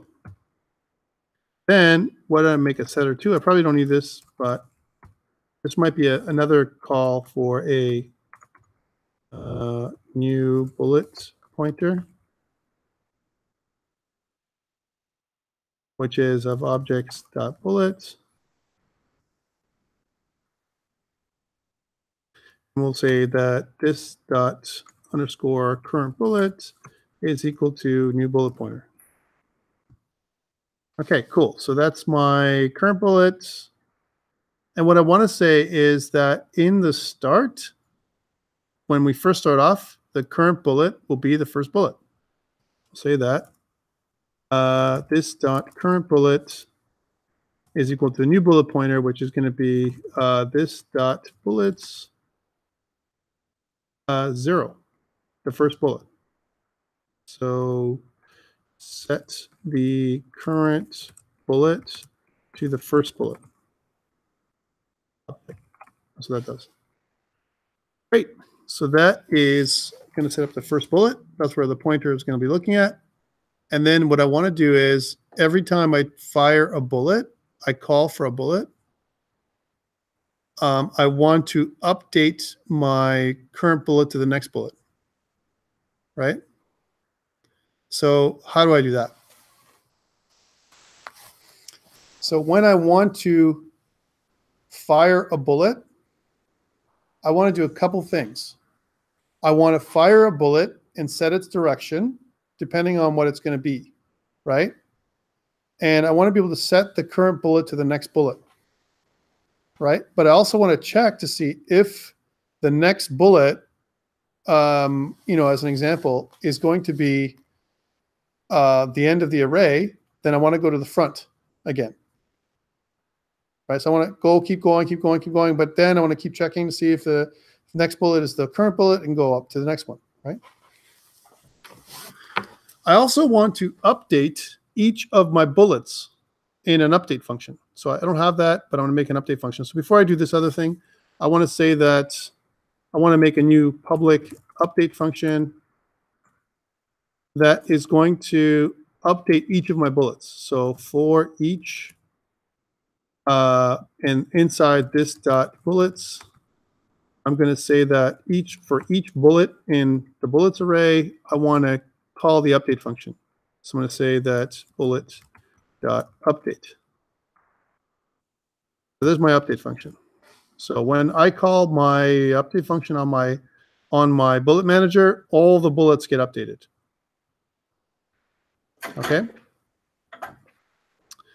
So just circular, all we did was I made a new bullets array, a container. I filled up the bullets array with bullets, 100 bullets, whatever the bullet number is, right? I set the current bullet to the first bullet object. So I have a current bullet that I share. It's an actual pointer to a bullet object. I set it to the first bullet object, whatever that is. And in my update for each bullet that's inside the bullet array, I update it when I call this update function. Okay, that's all I've done. Now, so now let's think about the next scenario. The enemy or the player is going to be firing the bullet. I'm going to get a signal to the bullet manager to release another bullet onto the scene. That's what I'm going to say, right? Hey, bullet manager, reset the bullet to where my player bullet spawn location is. That's going to be the thing. So set the location of the bullet dot position to the player's position or the enemy's position. That's the first thing I'm going to do. Then set in play to true. I got those two things to do. Set the position, set in play to true, set the direction of up or down. That's what I need to do, those three things. Right? So I need one convenience method to do all that stuff. Set the player, set the position, right? What's the bullet position? Put it in play and give me the direction. I'm going to call this fire bullet, right? So when I fire the bullet, it's going to ask me for all these things. Where am I going to fire the bullet? Where is it going to start, right? That's where I need those two things. So I'm going to make a new public method on the bottom, which is called fire bullet. I need, the fire bullet's going to need the position of the spawn point. So spawn point, which is going to be a vector 2, right? So tell me where I want to start the bullet, okay? And the next one is, okay, fine. Now, what's the direction of the bullet, up or down, right? So I also need the direction, which is also going to be a util.vector2, right? That's pretty clean to me. Fire bullet, spawn point, and direction. So that's kind of a good all-round bullet firing thing. And I'm going to return void here. Now, again, this is way different than what I've done in previous times, but you guys are game students, and I can push you guys a little bit with this kind of logic. It's more complex, way more complex than I did last time, okay? The other one was way simpler. It's like literally just doing stuff, splicing the array and all this kind of stuff. Here, it's much more difficult to do. And more thinking and more time, right? I'm not even refactoring. This can even be refactored further, but we're not going to do that. Okay, so when I fire the bullet, what I need is wherever the spawn point is, I'm going to set the position of the bullet. So I'm going to say that this dot current bullet, right, dot position is equal to the spawn point. Right? Current position is moving to the spawn point. Yay. Next, I want to say that this dot current bullet dot is in play is equal to true. And this dot current bullet dot direction is equal to direction. Not enough. You need to move the current bullet to the next bullet. Okay, so I'll say that. Now this is the challenge. And going back to what my friend Pedro said, just get the next bullet. But what's the next bullet? How do I know what the next bullet is? I have no clue. I got a pointer to the bullet. I would just add a boolean to the bullets. What? Add a boolean to the bullet definition that says if it's enabled or disabled, like if it's in use, and remove it from in use. I have it. I have it. Is in play. Okay, but then I'm going to search through the bullet array to find out if it's in play and then use it. But my question is why we have a pointer to the object instead of having an index that or maybe both of them. Maybe both. But we need the index. Okay, let's do that. Maybe the index is good enough. Or Let's put both this, but we'll make it private. Okay, we'll say private in underscore current bullet index. Okay, we'll make it a number for now. We may not need both. We'll make it so it's private, so no one needs to know the current bullet index. Only we do inside the bullet manager, right? And what we'll say is the current bullet index in the beginning, we'll set it. So we'll say this dot underscore current bullet index, right, is equal to 0. So we'll start off as at index 0. Okay. Actually, we can make that the get and settings. Yes, and when you move the index, the other ones automatically point to the bullet. You do that. Okay, but So we could do that too. Let's not do too much today, right? Because let me do this, and we'll go back, and if we have to refactor, we'll refactor, okay? To make you happy. But basically what this is going to do is going to set up the index. We could actually do this first. We could say that this index is 0, and then we could set that this dot current index is this, like this. There we go. Then we can do this. How's this? So this sets up that the current bullet is the bullet, whatever the bullet index was first off. So we just don't use the 0. So that's bullet 0. Now, when we go down here, we can say that the current bullet is whatever the position is.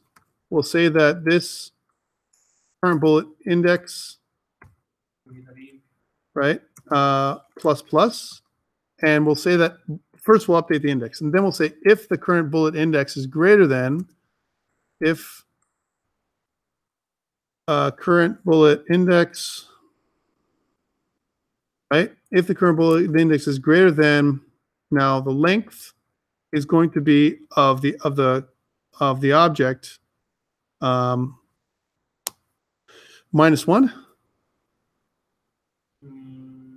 Is an index. Yes. So, no, or rated or equal. Rated and equal. No, it's greater than. So bullets dot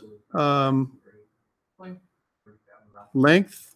If the current bullet index is greater than the bullets dot length -1, because bullets dot length, if I have 5 bullets, then I have my bullet length is 5, but my biggest index is 4, right? Equal make the same effect that the -1. If I said equal, if the current bullet index is equal to the bullet length. No, but you need to remove the -1. Why? Or maybe I'm wrong. Well, think about this, right? If you're okay, so let's think about let's go through the logic here. So my current bullet index is 0, all right?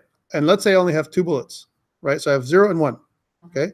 Then I fire the bullet. Now it goes to 1. Okay, I'm good, right? What's my current bullet index? 1. Cool. Okay, so now I fire a bullet. Now I increased my current bullet index to 2.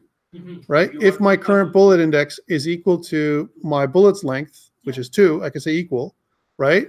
Then you need to go back. I need to go back to 0, right? So greater than or equal to bullet's length. Exactly. Okay. Greater than or equal to? Yeah.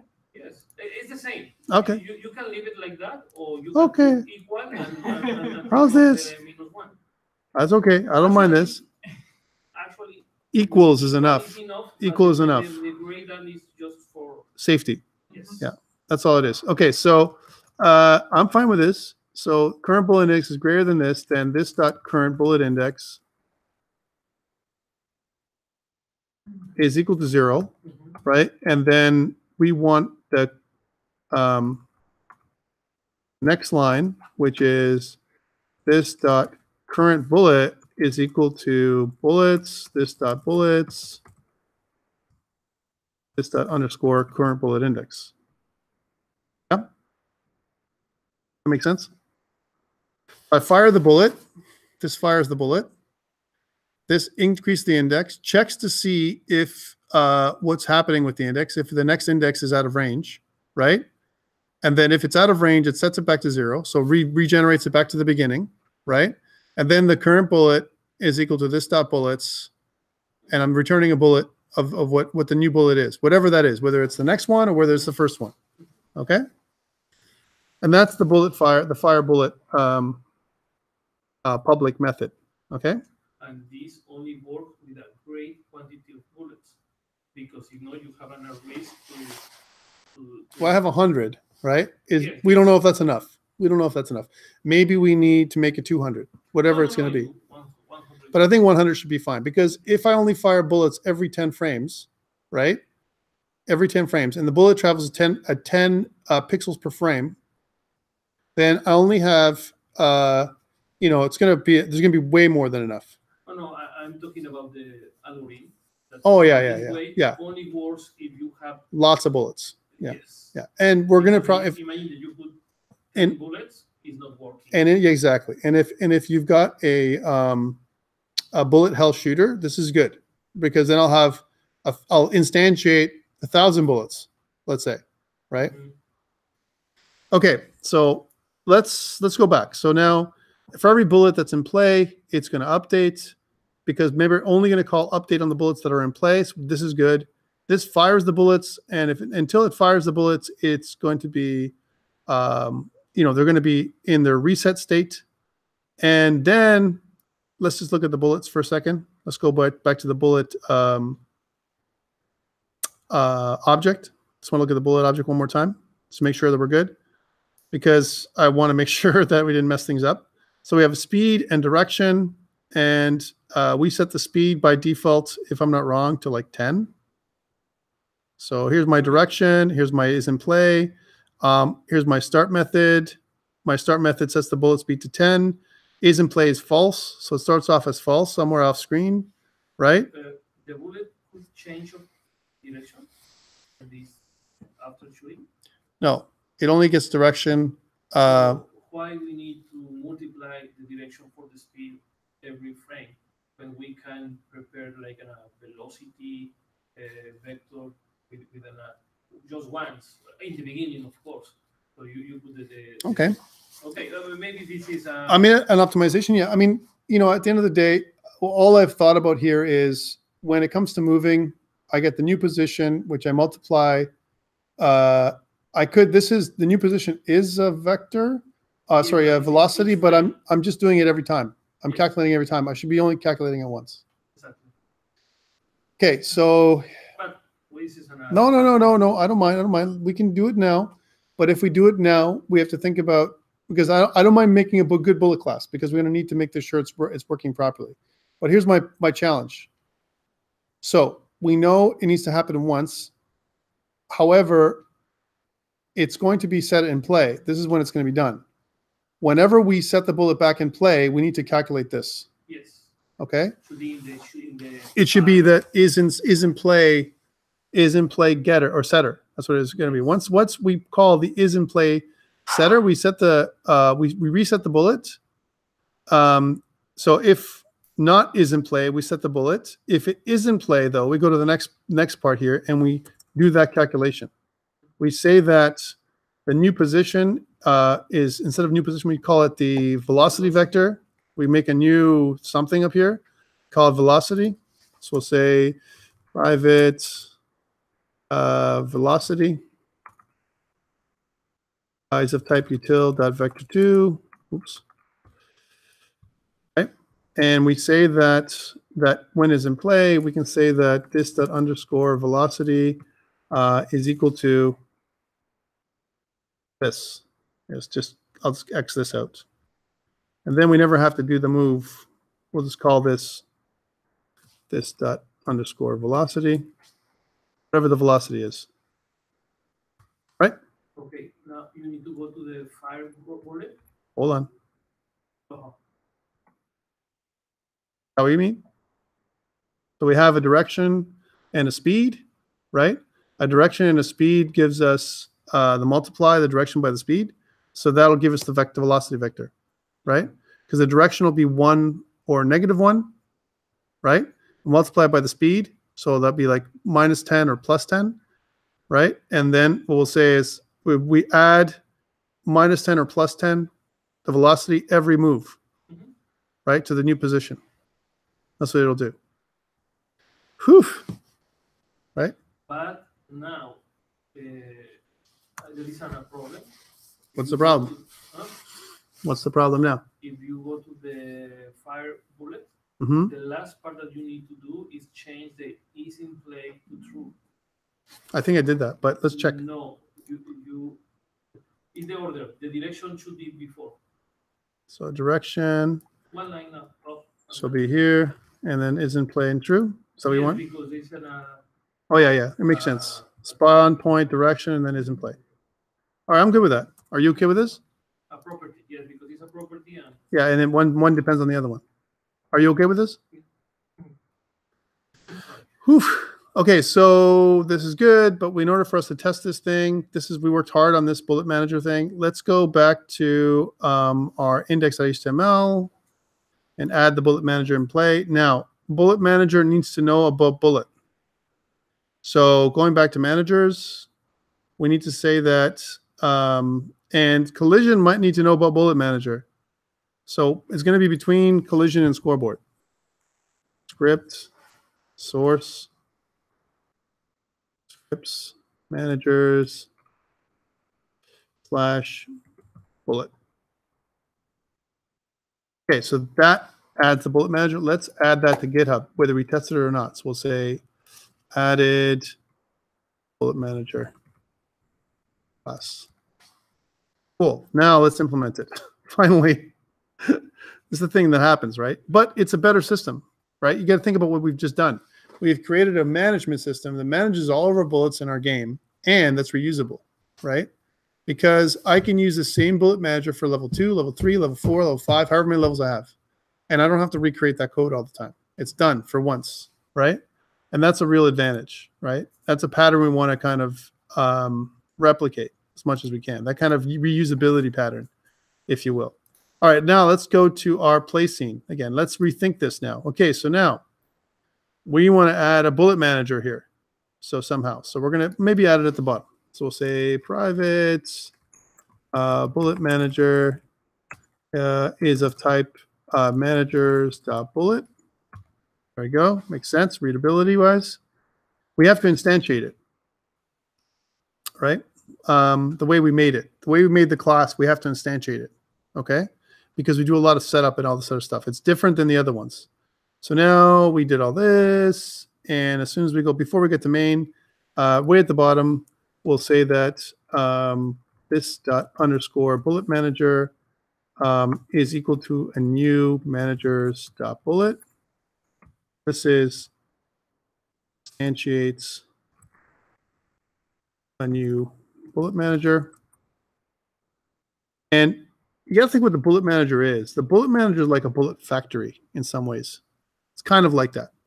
Not really. We could make an actual other class for that called bullet factory, but a factory class, factory pattern. But we're not going to do that right now. Okay, and then we have to update my bullet manager every frame. So this dot underscore bullet manager dot update. That updates all the bullets. This is the beauty of this thing, right? The manager updates all the bullets, and the bullets update themselves, right? That's really cool. All right, so that's good. We have to do some cleanup. We have to do some cleanup, though. What happens when the bullet managers, do we kill all the bullets? Like, the bullets are created, but when we remove all children, the bullet's still alive. That's a thing. That's a thing we have to think about. That's a memory leak waiting to happen, right? Especially if I have more than one scene. So this destroy method, we got to think about destroying all the bullets too before it goes to the next scene. Would you not agree? Or we make the bullet manager a global class again, and there's only one bullet manager. It gets instantiated every time, and then it cleans itself up. Mm-hmm. So just saying, there's other ways of doing this, but we have to think about this. We have to clean up this. I'm going to put it inside my destroy, make a to-do, clean up bullet manager. Right? We need to clean that up. We don't know what it is, but we need this. We have this to do that we have to take care of. We know it's going to be a problem. Okay. Resets main. Yes, add child, add child, add child, and then we get to the player here, and we have to add the bullets to the system. And this is where we have to do a weird thing where we call the bullets class inside the bullet manager. We can't, because we can't add the bullets to the scene unless we pass in a reference, and I don't want to do that. So, although you could do it different, they can do this different ways, guys. So adds bullets to the scene. We can pass the scene to the bullet. We could, but then that's bad. Okay. Yeah. So this dot bullet manager dot bullets, right? And then what we want to do is we want to make a for each and I believe it's bullet in the bullet manager, right? For each bullet in bullet manager, we want to this dot add child bullet. And that adds every bullet to the scene in the right spot, right? Above the player, below the enemy, or above the enemy, above the player, below the clouds, right? But they're not going to be seen. They're way off screen right now, okay? Okay, so that adds my bullet manager to the scene. But now we still have no bullets because the enemy never fired bullets. Okay? Okay. Enemy now. We've been like nonstop on this one. This is like how difficult it can be. If you want to make it right. I mean, you know, you can do this in a lot of different ways, like everything else. And I think that it really depends on what you want to do. So here's our enemy. So our enemy gets instantiated. It starts to move. It checks bounds to see that it's here. It resets. It's not colliding. All these different things. It starts. And then every update, it checks bounds. All right. Well, here's the thing we need to do with it with the enemy. Is the enemy on the screen? And I don't want my enemy. Here's something else I don't want to do there. I don't want my enemy to come so often. I don't want it to go here and then come back, another one come back, another one come back. It's too much, right? That's number one. It'd be nicer if there's a delay between when the enemy came back. So what if this height, it's not this, but some random value. So it goes off screen some random amount. Maybe it's going to be 5 heights, 6 heights off screen, or whatever. Who knows? So this dot height times some random value. So sometimes math dot floor. Actually, we don't even need to do that. We're just going to times the height by math dot random. Or no, we do have to do math dot floor because we get some really weird number. Math dot floor, math dot random. I mean, oh boy. And math dot random multiplied by, let's say, 5 heights or 6 heights, up to 6 heights, plus 1. All right, so that's what it's going to be. So basically, when it goes off screen, it's going to be off screen for up to 6 heights away from the actual thing. So it could be, if the height of the enemy is 65, it could be up to minus 650 off screen. So it's going to take time for it to come back on screen. Okay. How do we know it's on screen? Because we only want this thing to fire at us when it's on the screen. We don't want it to fire off screen because it's going to come down. We're going to be rained down by bullets somehow all the time, right? And this is bad, right? So we want to fire this thing when it's on screen. So we need to do our check bounds. Again, going back to check bounds. We say this, if this dot y is greater than 480, then we, plus the height, then we reset the screen. But what if it's greater than 0? If it's greater than 0, it should be firing every frame, right? If it's not greater than 0, this dot y is going to be reset, right? Reset means this dot y is some negative value, right? This dot y is going to be this, right? So it's going to stop firing off screen. So what we want to say is something like, if this dot y is greater than 0, right? Then what we want to do is bullet fire. Okay. Greater than 0? Yeah. Oh, okay. But this is where we get into trouble. Remember I told you, we're going to get into trouble. This is the trouble part.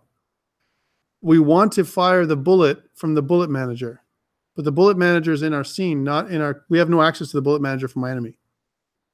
So, like I said, we're going to have to make the bullet manager available to us in the game manager class, right? And the reason for this is because otherwise we're going to have to pass a reference to the bullet manager to each of our enemies, and that's no good.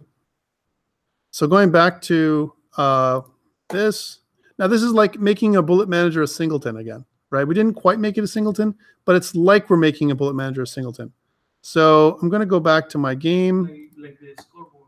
Yes. And what we're going to say is that public static bullet manager of type managers dot bullets, And what we're going to do is we're going to say that inside of our, this will do the cleanup too. Inside of our placing, remember what I said, we have to do some cleanup, but we don't have to do cleanup anymore. What we're going to say is that as soon as the bullet manager is instantiated in our scene, which is way up here, we're going to set it. We're going to say that this dot underscore, sorry,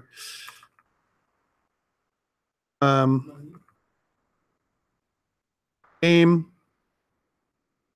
no, yeah, managers, sorry, managers dot game, I'll be okay, dot bullet manager is equal to this dot bullet manager. And what that does is, if there was another bullet manager before, it wipes it out, makes a new one.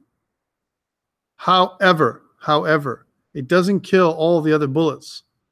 So all those other bullets that are sitting in memory, we have to clean them up somehow. So back to this, where it says our cleanup, where we have our destroy, we still have to clean up. Clean up, to do. Clean up bullet manager. Because they're still running around objects inside space, right? It doesn't, just because the container's gone and loses all references to the objects doesn't mean that the bullets have been destroyed. We have to remove them. We have to destroy them, right? Which means we need to have a destroy method on our bullets as well, which we have, but we never use, right? So we have to think about this. Because this doesn't do it all right? So now that we have this reference, we made this reference, back to the enemy. We know that the bullet manager, managers game bullet manager fire bullet, right? We know we want to do this, right? Now we need a spawn point and we need a direction, okay? So the spawn point, here's an interesting thing. Do we have a spawn point for the enemy? No, right? Which means we need a spawn point. That's another thing we need. And what I recommend is we set up a spawn point that is below the enemy a certain amount. Like something like 5 pixels away from the enemy, down from the enemy. So going up to here, in our enemy class, we're going to say private underscore bullet spawn, which is going to be equal to a new util.vector2 class. Because you know, the bullet is going to detect the enemy. It's going to collide. That's why we have to put it down, and we have to make it so that the bullet's always faster than the enemy, which it is. 10. You can use the half height and all that stuff. Yeah. So bullet spawn is this, and then we're going to say that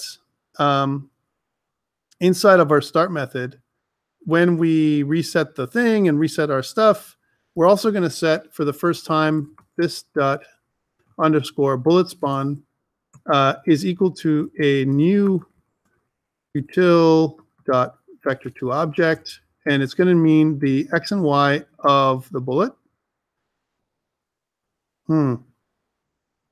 But our bullet spawn position is going to have to update every frame. Yeah, because the bullet spawn is a child of the bullet object. The position of the bullet is going to have to it's going to have to update the bullet spawn position every time, because basically, if I keep firing bullets every frame while it's in thing, then my bullet spawn is going to have to move down more and more and more and more. Huh? We can make a local vector. The bullet spawn. That's what it is. It's a vector, right? No, but not a global vector. So only from the center of the enemy to the bullet spawn. Yeah. So we don't need to update all the time.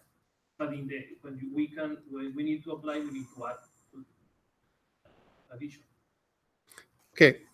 So let's think about this now. So I have my enemy, and my enemy is going to be at positions, let's say 0, 0. All right. Let's think about this, right? And now my enemy moves down 10 pixels, right? So moves down from 0, 0 to 0, 10, right? Where's my bullet spawn? No, the bullet spawn, I say that we can define that the bullet spawn is in a vector, but not in a global space. It's a local space. Local space. So from the center of the enemy, how much that, Are we gonna? But we have to update that every frame. That's what I'm saying. We have to change the. We have to change the. Only when it fires. Yeah, but it's gonna fire. Okay, I mean, yeah, that's what I was gonna do. But either way, you're gonna have to update it when it fires. You have to update the when you know the bullet spawn when it fires every time, right? Yes, but only when it fires, not every frame. Okay, so what I can say is that the bullet spawn is going to be some 0.5 as an example. That's what you're saying, right? 0 on the x-axis and 5 down from the y-axis, right? So we're going to say this is the only time you do it, 0.5. Right? actually we can use the halfway, the halfway of the, Okay, so okay, so think about this now. If we add 5 to it, to the half height, right? Half height plus 5, right? When we come to firing bullets again, we're gonna have to update the bullet spawn. Half height plus 5, right? Whereas all we need to do is add half height to the bullet spawn vector, whatever that is, right? It's the same thing. All right, so we start. The bullet spawn is 5 down, and what we're gonna do is on update, we're going to check bounds, and on check bounds, if this is when we're going to do the firing, if the y is greater than 0, we're going to fire the bullet. Okay, this is what's going to happen. Only time when it's going to get fired. We're going to say that it's going to be. Remember how it works. It's where the spawn point is, so it's going to be this dot underscore bullet spawn, right? the direction. Dot y, no, plus the actual position that it is right now, the current position of the bullet, right? Because you have to, the bullet's going to move. The enemy's going to move down, right? So the spawn position is going to be y plus the position of the enemy, right? So this dot underscore this dot position dot y, right? Plus half height. 5 plus half height. So plus, that's where the position is going to be. But we have to pass this into a new vector object. That's why I don't like this. That's why I don't like this the way we're doing it here. Let me do it first, and then we'll refactor. Yes. Okay, sorry. It's just too much. There's too much to calculate all at once, and you'll see what I'm talking about. So what I meant to do here is say that my bullet spawn is 0.5, right, for my vector. And then what I want to do is I want to add in the thing right away, like you guys wanted to do. So plus this dot half height. Half height. That's the new position of the bullet spawn. And then what I want to do for the bullet spawn is whatever the position is, I want to add it to the bullet spawn. That's what I want to do. Okay. Because whatever the current position is, I want to add to the bullet spawn, and that's going to be the resultant vector, right? So that means here it'll be the Actually, it's an addition of 2 vectors. yes, this util.vector2.add this dot position, and then this dot. Is that what you managed? Okay, good. I guess we just said the same thing, but just differently. This dot underscore bullet spawn, right? And that would return the new spawn point, right? Sorry, and I'm missing the direction, which is going to be down. Sorry, it's kind of a, you know what? I'm going to break this up into multiple lines here. So it's going to be this dot bullet spawn, and then the direction, which is going to be this, util dot vector2 dot down. Right? Does that make sense? Mm-hmm. Whew. Pedro, are you satisfied? Yeah. Okay. So this fires the bullet.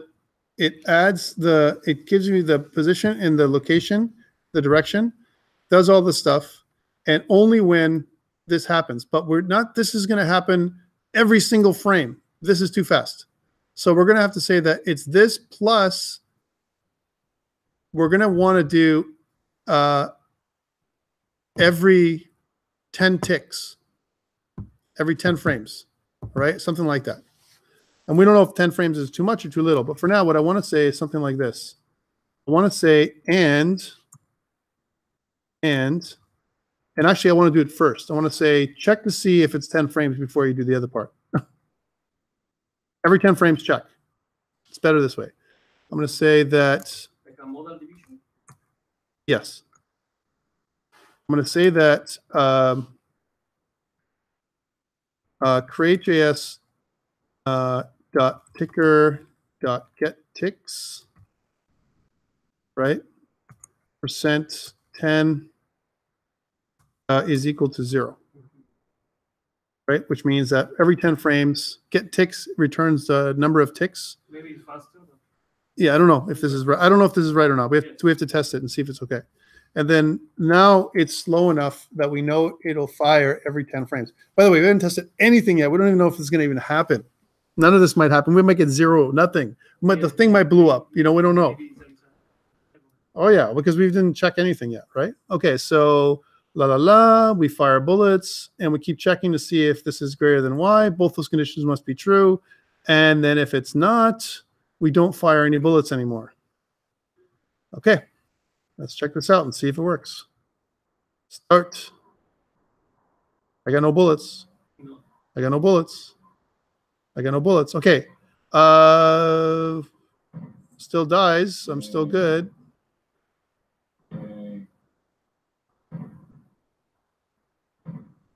So let's do some checking. Let me do some checking. So what I want to know is when I fire the bullets, I'm going to go back to the bullet manager. I think that's where I want to go. And what I want to know is when my bullet fire is being called, I want to know what the current bullet is and all that stuff. So I think what I want to do is I want to call a breakpoint right here. Actually, I want to call a breakpoint right here. That's what I want. And I want to know when this fire bullet option is going to be called. So I'm going to go to this, and I'm going to add a configuration, which is going to be a Chrome. I didn't do this right, did I? Maybe I did do it right. Launch Chrome on localhost 3000. Yeah, that looks right, actually. Yeah, that's what I meant to do. Sure, and I want to launch. So that should bring up Chrome. Yes, and now I start, and where's my bullet? Oh, he's not calling. It's not calling. That's what I'm going to say. That's what I'm saying. We have to see when this is happening, why it's not happening, right? So, okay, so that's not good. So now we know it's not being called. Okay, cool. So now let's check other things. Let's make another breakpoint. So I want to say that inside my enemy, I think that's where I want to go. It's my enemy. I want to go to this part right here, and I want to, yeah, I want to stop it here, but I want to go to fire bullet, this part. This part. I want to go here. I want to see if it gets there. Because if not, maybe something's wrong here. Maybe get takes, huh? It's not entered to the fire bullet because the other breakpoint is inside the fire bullet. Whoa, what does it say here? Oh.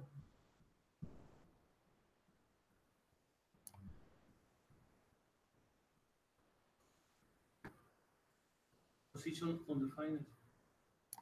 Cannot property. Can I get set property with position of undefined? Add bullet, fire bullet. See? That's the error. We're getting an error. We didn't see the error because, here, let me show you something. If I press start and if I go to inspect console, we're getting all these errors. And it says set position of undefined fire bullet.